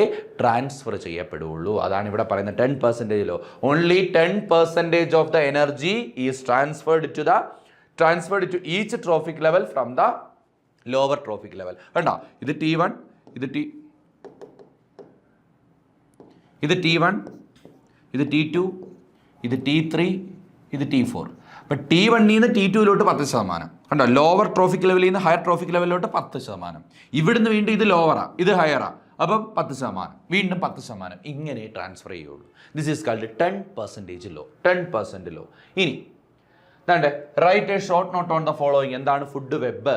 Natural interconnected network of food chain is called food web. ഇനി 10% ലോ നമ്മളിപ്പോൾ പഠിച്ചതേ ഉള്ളൂ അല്ലേ? 10% ലോ. ഇനി മക്കളെ നെക്സ്റ്റ് എന്താണ് നമ്മുടെ ചാപ്റ്ററിലെ last topic? That is what is ecological pyramids. എന്താണ് ecological pyramid? What is the ecological pyramid? ഒരു സെപ്പറേറ്റ് ടോപ്പിക്കാണ്. നമ്മളിപ്പോൾ പഠിച്ചുകൊണ്ടിരുന്ന ഫങ്ഷണൽ കമ്പോണൻറ്റുകൾ നമ്മൾ പഠിച്ചു കഴിഞ്ഞു. ഇനി നമുക്ക് ഇക്കോളജിക്കൽ പിരമിഡാണ് പഠിക്കേണ്ടത്. അതാണ് നമുക്ക് നോക്കാം എന്തൊക്കെയാണ് ഇക്കോളജിക്കൽ പിരമിഡ്, അല്ലെങ്കിൽ എന്താണ് ഒരുപാട് ചോദ്യങ്ങൾ ചോദിച്ചിട്ടുണ്ട് പ്രീവിയസ് ഇയറിൽ. അപ്പോൾ നമുക്ക് നോക്കാം ഇക്കോളജിക്കൽ പിരമിഡ് എന്താണ്. ഓക്കെ മക്കളെ, the graphical representation of various ecological parameters at A successive trophic level. ഒരു ഇക്കോസിസ്റ്റത്തിൻ്റെ, ഒരു ഫുഡ് ചെയിനിലെ സക്സസീവ് ട്രോഫിക് ലെവലുകളുടെ പല ഇക്കോളജിക്കൽ പാരാമീറ്ററിനെ നമ്മൾ ഗ്രാഫിക്കലായി റെപ്രസെൻറ്റ് ചെയ്താൽ അതാണ് ഇക്കോളജിക്കൽ പിരമിഡ്. അപ്പോൾ എന്താ? The graphical representation of what? Various ecological parameters. ഏതൊക്കെയുണ്ട് ഇക്കോളജിക്കൽ പാരാമീറ്റേഴ്സ്? ചിലപ്പോൾ ഇക്കോളജിയുടെ നമ്പർ, ഒരു ജീവിയുടെ നമ്പർ ബേസ് ചെയ്ത് നമുക്ക് ഗ്രാഫിക്കലായിട്ട് റെപ്രസെൻ്റ് ചെയ്യാം, അല്ലെങ്കിൽ ബയോമാസ് റെപ്രസെൻ്റ് ചെയ്യാം, അതുമല്ലെങ്കിൽ ഒരു ട്രോഫിക് ലെവലിൻ്റെ എനർജി റെപ്രസെൻ്റ് ചെയ്യാം. ഇങ്ങനെ പലതും നമുക്ക് എന്ത് ചെയ്യാം? റെപ്രസെൻ്റ് ചെയ്യാം. അപ്പോൾ നോക്കൂ മക്കളെ, the graphical representation of various ecological parameters like number, biomass, energy at successive trophic level is known as ecological pyramid. അപ്പോൾ ഇക്കോളജിക്കൽ പിരമിഡ് എന്ന് പറഞ്ഞാൽ ഗ്രാഫിക്കൽ റെപ്രസെൻറ്റേഷൻ ആണ് of various ecological parameters like number, biomass, energy at successive trophic level is called ecological pyramid. Example: pyramid of number, pyramid of biomass, pyramid of energy. ഓരോ നമുക്ക് എഴുതാം. ഒരു ecology, ഒരു ഇക്കോസിസ്റ്റത്തിലെ ഒരു particular food ചെയിനിലെ നമുക്ക് ജീവികളുടെ എണ്ണം വെച്ച് നമുക്ക് പിരമിഡ് വരയ്ക്കാം, that is pyramid of number. അല്ലെങ്കിൽ ബയോമാസ് വെച്ച് പിരമിഡ് വരയ്ക്കാം, പിരമിഡ് ഓഫ് ബയോമാസ്. അതും അല്ലെങ്കിൽ നമുക്ക് എനർജി വെച്ച് പിരമിഡ് വരയ്ക്കാം, പിരമിഡ് ഓഫ് എനർജി. നമുക്ക് ഓരോന്നും നോക്കാം, വരച്ചു നോക്കാം. പിരമിഡ് ഓഫ് നമ്പർ, ഒന്നാമത്തെ പിരമിഡ് ഓഫ് നമ്പർ. ദാ മക്കളെ, ഞാൻ ആദ്യം വരയ്ക്കാൻ പോവാണ്. ഒരു ഫോറസ്റ്റ് അല്ലെങ്കിൽ ഒരു ഗ്രാസ് ലാൻഡ് ഇക്കോസിസ്റ്റം. ഒരു ഗ്രാസ് ലാൻഡ് ഇക്കോസിസ്റ്റത്തിൻ്റെ പിരമിഡ് ഞാൻ ആദ്യം വരയ്ക്കുകയാണ്. ഗ്രാസ് ലാൻഡ് ഇക്കോസിസ്റ്റം നോക്കും. പിരമിഡ് ഓഫ് നമ്പറാണ് നമ്മൾ വരയ്ക്കാൻ പോകുന്നത്. പിരമിഡാണ് നിർമ്മിക്കേണ്ടത്. അപ്പം ഞാൻ എന്ത് ചെയ്യും? സ്ക്വയർ സെലക്ട് ചെയ്തു. നോക്കാം. ഏറ്റവും താഴെയായിട്ട് ഞാൻ എന്ത് വരച്ചെന്നറിയാവോ? പ്രൊഡ്യൂസറിൻ്റെ എണ്ണം വരച്ചു. പ്രൊഡ്യൂസർ ആരാ? ഇവിടെ ഗ്രാസ് ആയിരിക്കുമല്ലോ. അപ്പോൾ ഒരു ഗ്രാസ് ലാൻഡ് ഇക്കോസിസ്റ്റം എന്ന് പറയുമ്പോൾ ഗ്രാസ് ആയിരിക്കും പ്രൊഡ്യൂസർ. അപ്പോൾ ഇത് പ്രൊഡ്യൂസറിൻ്റെ കോളമാണ്. This is producer. ഞാൻ സൈഡിൽ അതിൻ്റെ നമ്പർ എഴുതണം. എത്ര നമ്പർ ഉണ്ടെന്ന് എഴുതണം. ഞാൻ പറയുകയാണ്, ഞാനിപ്പോൾ ഒരു ഏരിയ കൺസിഡർ ചെയ്യുമ്പോൾ അവിടെ ഒരു 50,000 ഗ്രാസസ് ഉണ്ട്. ഒരു 50,000 ഗ്രാസസ് ഉണ്ട്. ഓക്കെ, ഇനി അടുത്ത ലെവൽ നോക്കിക്കോണേ. നെക്സ്റ്റ് ലെവൽ അത് ആരുടെ ലെവലായിരിക്കും? പ്രൈമറി കൺസ്യൂമറിൻ്റെ ലെവലായിരിക്കും. ശരിയല്ലേ മക്കളെ? അപ്പോൾ ഞാൻ പ്രൈമറി കൺസ്യൂമറിനെ വരയ്ക്കുകയാണ്. This is the primary consumer. ഇതാണ് ആര്? Primary consumer. ഓക്കെ, അപ്പോൾ പ്രൈമറി കൺസ്യൂമർ അത് ഡിയർ ആയിരിക്കും അല്ലേ? ഗ്രാസിനെ കഴിക്കുന്ന ഡിയർ ആയിരിക്കും. അപ്പോൾ ദാ പ്രൈമറി കൺസ്യൂമർ. പ്രൈമറി കൺസ്യൂമർ ഞാൻ പറയുകയാണ്, ഇത് 50,000 അല്ലേ? അപ്പോൾ ഞാനിവിടെ എഴുതാണ് ഒരു 1000 മാനുകളുണ്ട്. ഓക്കെ, 1000. ഇനി അടുത്തത്, ഇതിൻ്റെ മുകളിൽ മാനിനെ കഴിക്കുന്ന ആരായിരിക്കും? പുലിയോ അങ്ങനെയുള്ള ആരെങ്കിലും ആയിരിക്കും അല്ലേ? അപ്പോൾ അവരുടെ എണ്ണം എടുക്കുകയാണ്. ടെർഷറി കൺസ്യൂമേഴ്സിൻ്റെ എണ്ണം എടുക്കുകയാണ്. അതൊരു ഇവിടെ വരയ്ക്കും. നോക്കിക്കോ, അത് ഒരു 500 എടുക്കുകയാണ്. ഓക്കെ, അപ്പോൾ ദിസ് ഈസ് സെക്കൻഡറി കൺസ്യൂമർ. ഇതാരാ? സെക്കൻഡറി കൺസ്യൂമർ ആണ്. സെക്കൻഡറി കൺസ്യൂമർ അതെത്ര? 500. അപ്പം 50,000, 1000, 500 ഇതെല്ലാം നമ്പറല്ലേ മക്കളെ? ഈ ഞാൻ എടുത്തതെല്ലാം നമ്പറല്ലേടാ? ആണ്. അപ്പോൾ ഈ നമ്പർ ബേസ് ചെയ്തല്ലേ ഞാൻ ഈ പിരമിഡ് വരച്ചത്. അപ്പോൾ ഇത് ഗ്രാസ് ലാൻഡ് ഇക്കോസിസ്റ്റത്തിൻ്റെ എന്ത് പിരമിഡാടാ? പിരമിഡ് ഓഫ് നമ്പർ ആണ്. This is the pyramid of number. ഇനി ഇതേ പിരമിഡ് ഓഫ് നമ്പർ തന്നെ ഞാൻ എന്ത് ചെയ്യാമെന്നറിയാവോ? ഇതേ പിരമിഡ് ഓഫ് നമ്പർ തന്നെ ഞാൻ ഒരു ട്രീ ഇക്കോസിസ്റ്റത്തിൽ വരയ്ക്കുകയാണ്. Tree ecosystem.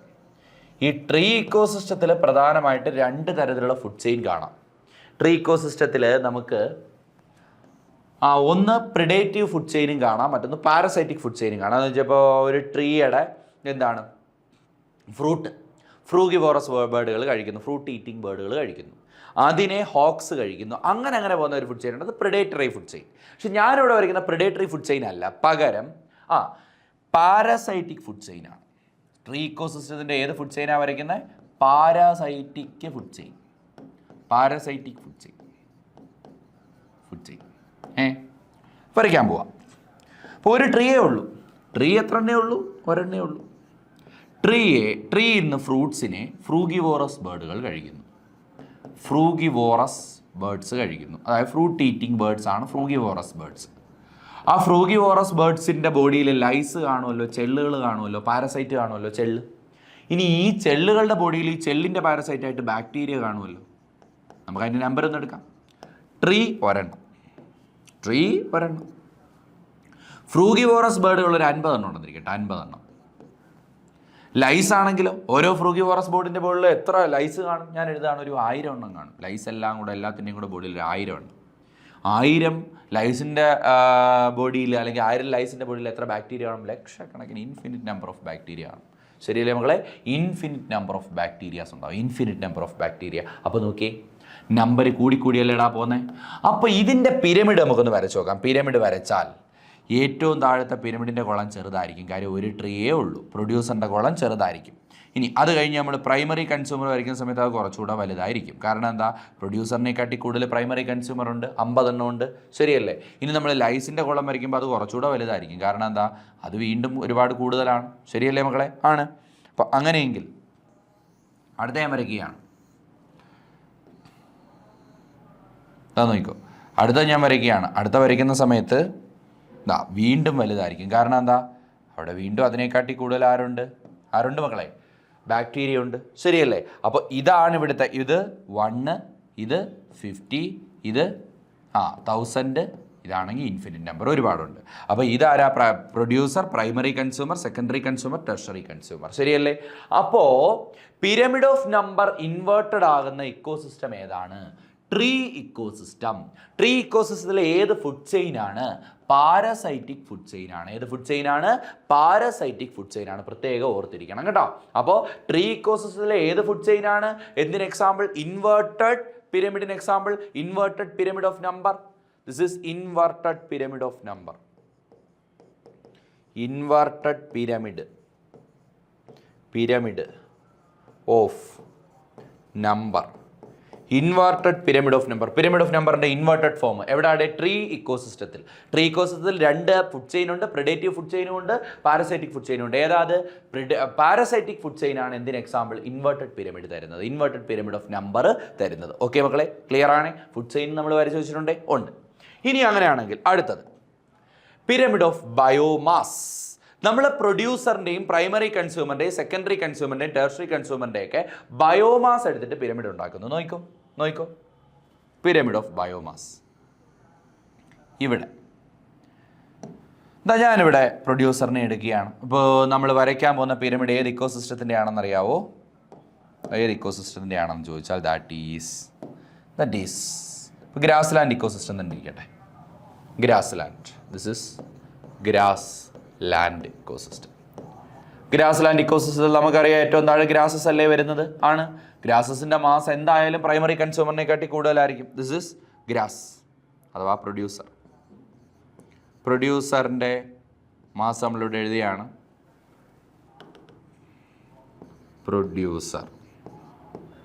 പ്രൊഡ്യൂസേഴ്സ് ഒരു 13,000 kg. നമ്മളെപ്പോഴും കെ ജിയിലല്ലേ പറയുന്നത്? kg. ഇനി മാസല്ലേ? അപ്പോൾ ഇതിൻ്റെ മുകളിൽ വേണമെങ്കിൽ ബയോമാസിൻ്റെ ശരിയായ യൂണിറ്റ് നിങ്ങൾക്ക് ഇവിടെ ഉപയോഗിക്കാം. Gram per meter square per year എന്ന് നിങ്ങൾക്ക് ഉപയോഗിക്കാം. Gram per meter square per year എന്ന് നിങ്ങൾക്ക് ഉപയോഗിക്കാം. ഞാനിപ്പോൾ കിലോഗ്രാം അങ്ങനെ എഴുതുകയാണ്. ഓക്കെ. ദെൻ അടുത്തത് നോക്കിയേ, അടുത്ത ലെവൽ പ്രൈമറി കൺസ്യൂമർ. എന്തായാലും അത് ആരായിരിക്കും? ഡിയർ ആരെങ്കിലും ആയിരിക്കും അല്ലേ? അതിൻ്റെ തൂക്കം എന്തായാലും ഇത്രയും വരത്തില്ല. അപ്പോൾ അത് നമ്മൾ കുറച്ചുകൂടെ കുറച്ച് വരച്ചു.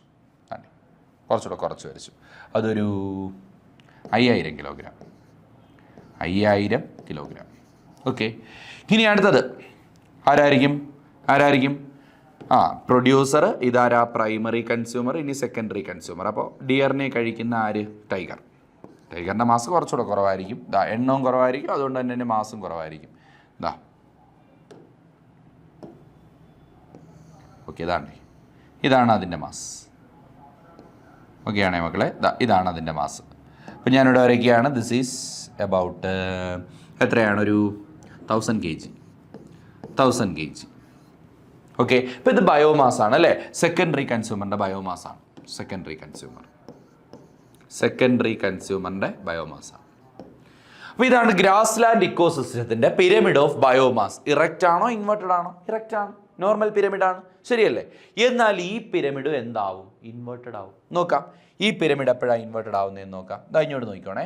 ഞാനിപ്പോൾ ഒരു ഇക്കോസിസ്റ്റം വരയ്ക്കാൻ പോവാം. That ecosystem is aquatic ecosystem അല്ലെങ്കിൽ ഓഷ്യാനിക് ഇക്കോസിസ്റ്റം. കുറച്ചുകൂടെ വ്യക്തമായി പറഞ്ഞാൽ ഓഷ്യാനിക് ഇക്കോസിസ്റ്റം അല്ലെങ്കിൽ മറൈൻ ഇക്കോസിസ്റ്റം. ഓഷ്യാനിക് അല്ലെങ്കിൽ മറൈൻ ഇക്കോസിസ്റ്റം. മകളേടാ, മറൈൻ ഇക്കോസിസ്റ്റത്തിലെ പ്രൊഡ്യൂസർ ആരാടാ? Phytoplanktons. എപ്പോഴും അക്വാട്ടിക് ഇക്കോസിസ്റ്റത്തിലെ പ്രൊഡ്യൂസർ ആരാണ്? ഫൈറ്റോ പ്ലാങ്ക്ടൺ ആണ്. നമ്മൾ സാധാരണ ഒരു ജീവിയുടെ ബയോമാസ് കണക്കാക്കുന്നത് ഫ്രഷ് വെയിറ്റ് ആണോ ഡ്രൈ വെയിറ്റ് ആണോ? Dry weight. നമ്മൾ ഫൈറ്റോ പ്ലാങ്ക്ടൺ ഡ്രൈ വെയിറ്റ് എടുക്കുമ്പോൾ ഒരുപാട് കുറവാണ് ഒരു പർട്ടിക്കുലർ ടൈമിൽ.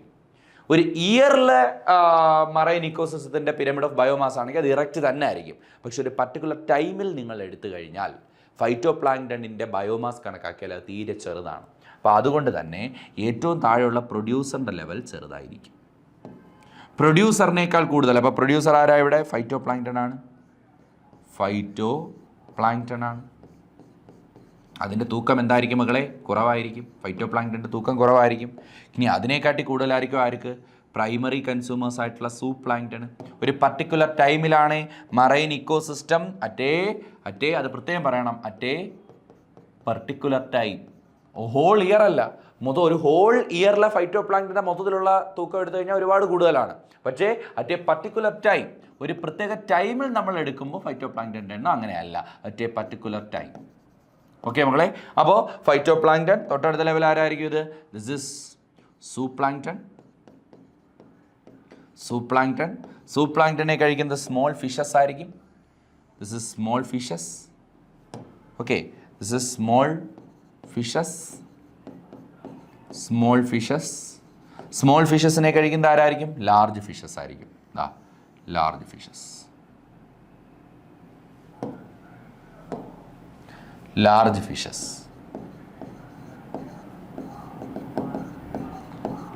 ഫിഷസ്. അപ്പോൾ phytoplankton, zooplankton, small fishes, large fishes. ഫൈറ്റോ പ്ലാങ്ക്ടൻ്റെ തൂക്കത്തിനെക്കാട്ടി കുറവായിരിക്കും സൂപ്പ് പ്ലാങ്ക്ടൺ, അതിനേക്കാളും കുറവായിരിക്കും സ്മോൾ ഫിഷസ്, അതിനേക്കാളും കുറവായിരിക്കും ലാർജ് ഫിഷസ്. ഈ പിരമിഡ് വരയ്ക്കാൻ നിങ്ങളോട് ചോദിക്കും. ഇത് രണ്ടും ചോദിക്കും. ഗ്രാസ് ലാൻഡും ചോദിക്കാം, മറൈൻ ഇക്കോസിസ്റ്റവും ചോദിക്കാം. ഒരു നോർമൽ പിരമിഡ് വരയ്ക്കാനും ചോദിക്കാം, ഇൻവെർട്ടഡ് പിരമിഡ്. ഇതിപ്പോൾ ഇൻവെർട്ടഡ് ആണെന്ന് നിങ്ങൾ കണക്കാക്കണം.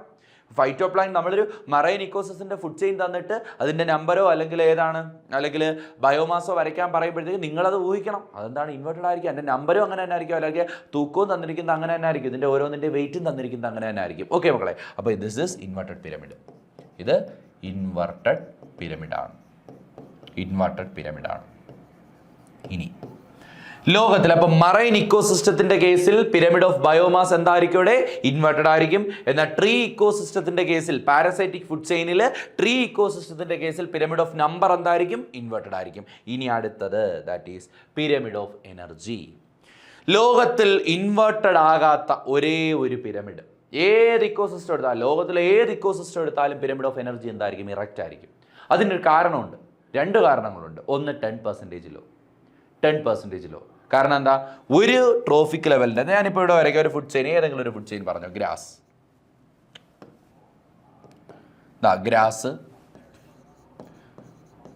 ഗ്രാസ് ഓപ്പർ,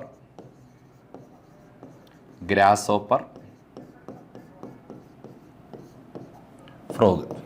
മതി, 3 മതി. ഫ്രോഗ്. അപ്പോൾ നോക്കിയേ, ഗ്രാസിൻ്റെ കയ്യിൽ 10,000 ജൂൾ എനർജി ഉണ്ടെങ്കിൽ ഗ്രാസ് ഓപ്പറിന് എത്രയേ കിട്ടുള്ളൂ? 1000 ജൂളേ കിട്ടുള്ളൂ. ഇത് ഏത് റൂളാണ്? 10% റൂൾ. ശരിയല്ലേ? ഗ്രാസ് ഓപ്പറിൽ നിന്ന് ഫ്രോഗിന് എത്ര കിട്ടുള്ളൂ? 100 ജൂളേ കിട്ടുള്ളൂ. കാരണം 10% എനർജി മാത്രമേ ലോവർ ട്രോഫിക് ലെവലിൽ നിന്ന് ഹയർ ട്രോഫിക് ലെവലിലോട്ട് പോകും. ലോവർ ട്രോഫിക് ലെവലിൽ നിന്ന് ഹയർ ട്രോഫിക് ലെവലിലോട്ട് പോകും. ഇത് കൃത്യമായിട്ട് നമ്മൾ പഠിച്ചാൽ 10% ലോ. അപ്പോൾ ഇത് ഒന്നാമത്തെ കാരണം, പിരമിഡ് ഓഫ് എനർജി ഇൻവെർട്ടഡ് ആവാത്തതിൻ്റെ ഒന്നാമത്തെ കാരണം. 2, സെക്കൻഡ് ലോ ഓഫ് തെർമോഡൈനാമിക്സ്. അല്ല, ഫിസിക്സിലും കെമിസ്ട്രിയിലും ഒക്കെ എന്ത് പഠിക്കും? തെർമോഡൈനാമിക്സിൽ കുറച്ച് ലോസ് പഠിക്കും. സെക്കൻഡ് ലോ ഓഫ് തെർമോഡൈനാമിക്സ് എന്തോ പറയുന്നത്? Energy can neither be created nor be destroyed. It can be converted from one form to another form. അപ്പോൾ എനർജി നമുക്ക് ക്രിയേറ്റ് ചെയ്യാൻ പറ്റത്തില്ല. ഇപ്പോൾ ഈ ഗ്രാസിൻ്റെ കയ്യിലിരിക്കുന്ന എനർജിയെ ഇവന് കിട്ടുള്ളൂ, അല്ല ഗ്രാസ് ഓപ്പറിന് പിന്നെ എനർജി ഉണ്ടാക്കി കൂട്ടാൻ പറ്റത്തില്ല എനർജി. എങ്കിലല്ലേ ഇതിലും വലിയൊരു വാല്യൂ ഇവിടെ കിട്ടുകയുള്ളൂ. അപ്പം താഴോട്ട് അടുത്ത ലെവലിലോട്ട് പോകും തോറും എനർജി നഷ്ടപ്പെടത്തേ ഉള്ളൂ, അല്ലാതെ ഒരിക്കലും അവന് ക്രിയേറ്റ് ചെയ്യാൻ പറ്റത്തില്ല. Energy can neither be created. അപ്പോൾ 2 കാരണങ്ങൾ കൊണ്ട് the pyramid of energy cannot be inverted. അതൊരു പ്രത്യേക ഒരു സ്റ്റേറ്റ്മെൻ്റ് ആയിട്ട് തന്നെ പഠിച്ചോണം. ദ പിരമിഡ് ഓഫ് എനർജി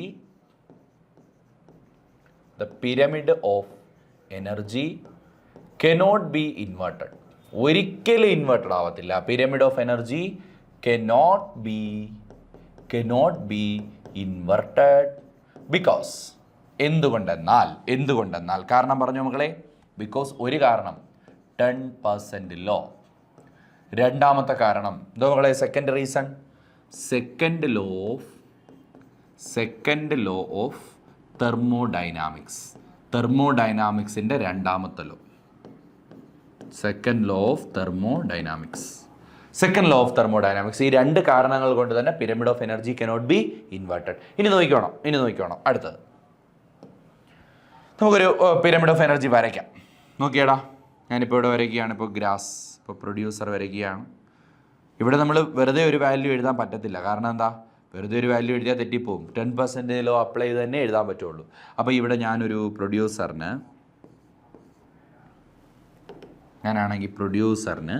ഒരു 50,000 ജൂൾ കൊടുക്കുകയാണ്. 50,000 ജൂൾ എനർജി ഉണ്ട്. ജൂളിലാണ് എനർജി എപ്പോഴും പറയുന്നത്. ഓക്കെ, അപ്പോൾ പിരമിഡിൻ്റെ സൈഡിൽ ഏത് യൂണിറ്റാന്ന് നോക്കിയിട്ട് ഏത് പിരമിഡാന്ന് കണ്ടുപിടിക്കാൻ പറ്റും കേട്ടോ. അപ്പോൾ അടുത്തത് സെക്കൻഡ് പിരമിഡ് ഞാൻ വരച്ചു. രണ്ടാമത്തെ പിരമിഡിൻ്റെ രണ്ടാമത്തെ കോളം ഞാൻ വരച്ചു. അപ്പോൾ ഇത് 50,000 ആണെങ്കിൽ ഇവിടെ എത്ര ആയിരിക്കും? ഇവിടെ 5,000 ജൂൾ ആയിരിക്കും. ആർക്ക്? പ്രൈമറി കൺസ്യൂമറിന്. ഇനി ഇവൻ്റെ 10% കാണുള്ളൂ അടുത്ത ലെവലിന്. ഏതാ? സെക്കൻഡറി കൺസ്യൂമറിന് എത്രയേ കാണുള്ളൂ? സെക്കൻഡറി കൺസ്യൂമറിന് 500 ജൂളേ കാണുള്ളൂ. 500 ജൂൾ ഫോർ സെക്കൻഡറി കൺസ്യൂമർ. ഇനി മുകളിലേക്ക് പോകുന്നവരും 10% വീതം ആയിരിക്കും അടുത്ത ലെവലിന് കിട്ടുക. അപ്പോൾ pyramid of energy cannot be inverted because of 10% law and second law of thermodynamics. കൃത്യമായിട്ട് രണ്ടും എഴുതി നിങ്ങൾക്ക് കൊടുക്കാൻ പറ്റും. ശരിയല്ലേ മക്കളെ? അപ്പോൾ this is pyramid of energy, ലോകത്ത് ഇൻവേർട്ടഡ് ആകാത്ത ഒരേ ഒരു പിരമിഡ്. ഓക്കെ മക്കളെ, ഇനി നോക്കടാ, ഡ്രോബാക്സ് ഓഫ് ഇക്കോളജിക്കൽ പിരമിഡിൻ്റെ ഡ്രോബാക്കുകൾ. ഇത്രയൊക്കെ ഇക്കോളജിക്കൽ പിരമിഡ് കൊണ്ട് ഇത്രയും കാര്യങ്ങൾ റെപ്രസെൻറ്റ് ചെയ്യാൻ പറ്റും. നമ്പർ, ഒരു ഇക്കോസിസ്റ്റത്തിലെ ഒരു പർട്ടിക്കുലർ ഫുഡ് ചെയിനിൻ്റെ നമ്പർ, ജീവികളുടെ നമ്പർ നമുക്ക് റെപ്രസെൻറ്റ് ചെയ്യാൻ പറ്റും. ബയോമാസ് റെപ്രസെൻറ്റ് ചെയ്യാൻ പറ്റും. എനർജി റെപ്രസെൻറ്റ് ചെയ്യാൻ പറ്റും. പക്ഷേ ഇതിന് ചില കുഴപ്പങ്ങളും ഉണ്ട്, ഡ്രോബാക്സ് ഉണ്ട്. എന്തൊക്കെയാണ്? Does not accommodate food web. ഇത് സിമ്പിൾ ഫുഡ് ചെയിനുകൾക്ക് മാത്രമേ നമുക്ക് അപ്ലൈ ചെയ്യാൻ പറ്റുള്ളൂ. അല്ലാതെ ഒരു ഇക്കോസിസ്റ്റത്തിൽ ഒരു ഫുഡ് വെബ് ഉണ്ടെന്ന് ഇവിടെ കൺസിഡർ ചെയ്യാൻ പറ്റത്തില്ല. ഇവിടെ എല്ലാം ഞാൻ ഇത് വരച്ച സമയത്ത് ഒരു ഫുഡ് ചെയിനേ വരച്ചുള്ളൂ, സിമ്പിൾ ഫുഡ് ചെയിനേ വരച്ചുള്ളൂ. പക്ഷെ ഫുഡ് ചെയിനുകളുടെ ഇന്റർ കണക്ഷനെ കുറിച്ച് ഇവർ ചിന്തിക്കുന്നതേ ഇല്ല. അപ്പോൾ does not accommodate food web. 2, no place for decomposers. ഇവിടെ ആർക്ക് പ്ലേസ് ഇല്ല? ഡീകമ്പോസർമാർക്ക് പ്ലേസ് ഇല്ല. And does not accommodate organisms at multiple trophic level. ഒന്നിലധികം ട്രോഫിക് ലെവലുകളുള്ള ജീവികളെ, ഇപ്പോൾ ഒരേ ജീവി തന്നെ 2 ട്രോഫിക് ലെവലിൽ വരാം. ഇപ്പോൾ ഉദാഹരണത്തിന് ഗ്രാസ് എടുത്തിട്ട് ഗ്രാസ് ഹോപ്പർ കഴിച്ചു, ഗ്രാസ് ഹോപ്പറിനെ ഫ്രോഗ് കഴിച്ചു, ഫ്രോഗിനെ സ്നേക്ക് കഴിച്ചു. അപ്പോൾ സ്നേക്ക് എത്രാമത്തെ ട്രോഫിക് ലെവലിലാണ്? ട്രോഫിക് ലെവൽ 4ലാണ്. ഇതേ സ്നേക്കിനെ നേരിട്ട് ഗ്രാസ് ഹോപ്പറിനെ കഴിക്കാം. അപ്പോൾ അതെവിടെ വന്നു? ട്രോഫിക് ലെവൽ 3ൽ വന്നു. അപ്പോൾ ഇങ്ങനെ ഒരു ജീവിക്ക് തന്നെ മൾട്ടിപ്പിൾ ട്രോഫിക് ലെവലിൽ വരാം. അപ്പോൾ ഇതിനെക്കുറിച്ച് ആര് കൺസിഡർ ചെയ്യുന്നില്ല? ഇക്കോളജിക്കൽ പിരമിഡ് കൺസിഡർ ചെയ്യുന്നില്ല. അപ്പോൾ എന്തൊക്കെയാണ് ഇക്കോളജിക്കൽ പിരമിഡിൻ്റെ 3 drawbacks? Does not accommodate food web accommodate ചെയ്യുന്നില്ല. നോ പ്ലേസ് ഫോർ ഡീകമ്പോസേഴ്സിനെ അക്കോമഡേറ്റ് ചെയ്തിട്ടില്ല. And does not accommodate organisms at multiple trophic level. ഒന്നിലധികം ട്രോഫിക് ലെവലുള്ള ജീവികളെ ഇതിൽ ഇൻക്ലൂഡ് ചെയ്തിട്ടില്ല. ദെൻ നോക്ക്, previous year question. In marine ecosystem, a population of phytoplankton is 1,50,000. Support a standing crop of fishes 40,000. Draw the pyramid of biomass. Easy. കാരണം എന്താ? Standing crop. എന്തോ standing crop എന്ന് പറഞ്ഞ മക്കളെ ബയോമാസാ അല്ലേ? The amount of organic material എന്നാണ്, അഥവാ biomass ആണ്. അപ്പോൾ ബയോമാസ് വന്നിട്ടുണ്ട് രണ്ടിൻ്റെയും. ഫൈറ്റോപ്ലാങ്ക്ടൻ്റെ ബയോമാസ് 1,50,000 ഫൈറ്റോപ്ലാങ്ക്ടൻ്റെ എണ്ണമാ തന്നിരിക്കുന്നത്. കണ്ടോ? Support A standing crop of fishes 40,000 ആണ് ഫിഷസിൻ്റെ. അപ്പോൾ അങ്ങനെയാണെങ്കിൽ അതിൻ്റെ എന്ത് വരയ്ക്കുക? പിരമിഡ് ഓഫ് ബയോമാസ് വരയ്ക്കാനാണ് പറഞ്ഞിരിക്കുന്നത്. നമ്പരാ തന്നേക്കുന്നത്. പക്ഷെ നമ്മളെടുത്ത് പിരമിഡ് ഓഫ് നമ്പർ വരയ്ക്കാനല്ല പറഞ്ഞിരിക്കുന്നത്. എന്തോ പറഞ്ഞിരിക്കുന്നത്? ബയോമാസ് വരയ്ക്കാൻ. അപ്പോൾ അങ്ങനെയെങ്കിൽ നിങ്ങൾ വരയ്ക്കേണ്ടത് ഇൻവെർട്ടഡ് പിരമിഡാണ്. നിങ്ങൾക്ക് ബയോമാസ് തന്നിട്ടില്ല. 1,50,000 ഫൈറ്റോപ്ലാങ്ക്ടൺ എത്ര മാസ് കാണുമെന്ന് നിങ്ങൾക്ക് അറിയത്തില്ല. നിങ്ങൾ എഴുതണ്ട, മാസ് നിങ്ങൾ എഴുതണ്ട. എന്തായാലും ഇവിടെ ഫൈറ്റോപ്ലാങ്ക്ടണേക്കാൾ ബയോമാസ് കൂടുതൽ. ഒരു പർട്ടിക്കുലർ ടൈമിൽ ഫൈറ്റോപ്ലാങ്ക്ടണേക്കാൾ ബയോമാസ് കൂടുതൽ ആരായിരിക്കും മക്കളെ?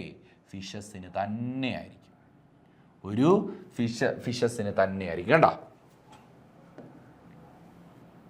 ഫിഷസ് കണ്ടോ? This is pyramid of biomass. Pyramid of biomass inverted ആയിരിക്കും. കാരണം ഫൈറ്റോപ്ലാങ്ക്ടനെ ഫിഷ് കഴിച്ചാൽ ഒരു പർട്ടിക്കുലർ ടൈമിൽ ഇത് ഇൻവേർട്ടഡ് ആയിരിക്കും. Pyramid of biomass. എന്നാൽ ഇതേ ക്വസ്റ്റ്യനിൽ തന്നെ അവർ അടുത്ത ചോദിക്കുന്നുണ്ട്, എന്തുവാ? The pyramid of number in this ecosystem. Pyramid of number വരയ്ക്കുമ്പോഴാണ് ബയോമാസ് മാത്രമേ ഇൻവേർട്ടഡ്. നമ്പർ വരയ്ക്കുമ്പോൾ താഴെ ആര് വരും? 1,50,000 വരും, മുകളിൽ 40,000 വരും. അപ്പോൾ പറ, ദാ പിരമിഡ് ഓഫ് നമ്പർ വരയ്ക്കുമ്പോൾ ശ്രദ്ധിക്കണേ, പിരമിഡ് ഓഫ് നമ്പർ വരയ്ക്കുമ്പോൾ ദാ ഇവിടെ കൂടുതലായിരിക്കും, ഫൈറ്റോ പ്ലാങ്ക്ടണ് കൂടുതലായിരിക്കും, ആർക്ക് കുറവായിരിക്കും? ഫിഷസിന് കുറവായിരിക്കും. കാര്യം നമ്പറാണ്, ബയോമാസ് അല്ല നമ്മൾ കണക്കാക്കുന്നത്, നമ്പറാണ്. അപ്പോൾ ഇവിടെ എത്ര കിട്ടും? ഇവിടെ 1,50,000. ഫൈറ്റോ പ്ലാങ്ക്ടന് 1,50,000 തന്നിട്ടുണ്ട് ക്വസ്റ്റിനകത്ത്. ഇനി ഫിഷസിന് 40,000. ഫിഷസിന് 40,000. ഇവിടെ നമുക്ക് തൂക്കാറിനോട് അതുകൊണ്ട് ഞാൻ എഴുതിയില്ല, അവർ തന്നിട്ടില്ല. അപ്പോൾ അതുകൊണ്ട് തന്നെ 1,50,000 ഫൈറ്റോ പ്ലാങ്ക്ടൺ എത്ര ബയോമാസ് വരുമെന്ന് നമുക്ക് കാൽക്കുലേറ്റ് ചെയ്യാൻ പറ്റത്തില്ല. അപ്പോൾ ഇവിടെ നമുക്ക് എഴുതാം ആരൊക്കെയാണ് ഇത് റെപ്രസെൻ്റ് ചെയ്യുന്നത് എഴുതാം. ഇത് ഫൈറ്റോ പ്ലാങ്ക്ടണും പിരമിഡ് ഓഫ് നമ്പറാണേ. ഇതാരാണ്? ഇത് ഫിഷസ്. അപ്പോൾ ഇതേതാ? Pyramid of number. Pyramid of number ഇതിൻ്റെ കേസിൽ എന്തായിരിക്കും? ഇറക്റ്റ് ആയിരിക്കും. പിരമിഡ് ഓഫ് ബയോമാസ് ഇൻവെർട്ടഡ് ആയിരിക്കും. ഓക്കെ മക്കളെ, ദെൻ അടുത്തത്, the given number of individuals in a grassland ecosystem. grasshopper 1,500, grass ഒരു 5,82,000 അല്ല 58,42,000 അല്ലേ. ആൻഡ് വൂൾഫ് തന്നിട്ടുണ്ട്, ബേർഡ്സ് തന്നിട്ടുണ്ട്. Okay, draw A pyramid of number showing various trophic level. Easy ആയിട്ട് വരയ്ക്കുക. ആദ്യം ഗ്രാസ്, പിന്നെ ഗ്രാസ് ഹോപ്പർ, പിന്നെ ബേർഡ്സ്, പിന്നെ wolf. Okay, explain trophic level. എന്താണ് ട്രോഫിക് ലെവൽ? എന്താണ് മക്കളെ? The position of an organism in a food chain is called trophic level. Okay. The ecological pyramids are usually upright. Meanwhile, some pyramid of biomass is inverted. Explain the reason. The pyramid of biomass is inverted.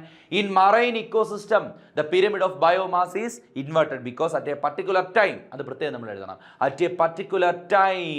the biomass of the phytoplankton is less than zooplankton and small fishes. ഫൈറ്റോ പ്ലാങ്ക്ടൻ്റെ ഒരു particular ടൈമിലുള്ള biomass എന്തിനെക്കാട്ടി കുറവാണ്? സൂപ്ലാങ്ക്ടനെക്കാട്ടി, ഫിഷസിനെക്കാട്ടി കുറവാണ്. എന്നാൽ whole year കണക്കാക്കിയാൽ അത് കൂടുതൽ തന്നെയാണ് കേട്ടോ. അടുത്തത്, ecological pyramids are very useful in ecological studies. However, they have some limitations also. Write the limitations of ecological pyramid. ഇപ്പം നമ്മൾ പഠിച്ചു കഴിഞ്ഞതേ ഉള്ളൂ. എന്തൊക്കെയാ? ഒന്ന്, ഫുഡ് വെബിനെ ഇൻക്ലൂഡ് ചെയ്യാൻ പറ്റത്തില്ല. രണ്ട്, മൾട്ടിപ്പിൾ ട്രോഫിക് ലെവലുള്ള ജീവികൾക്ക് അവിടെ പ്ലേസ് ഇല്ല.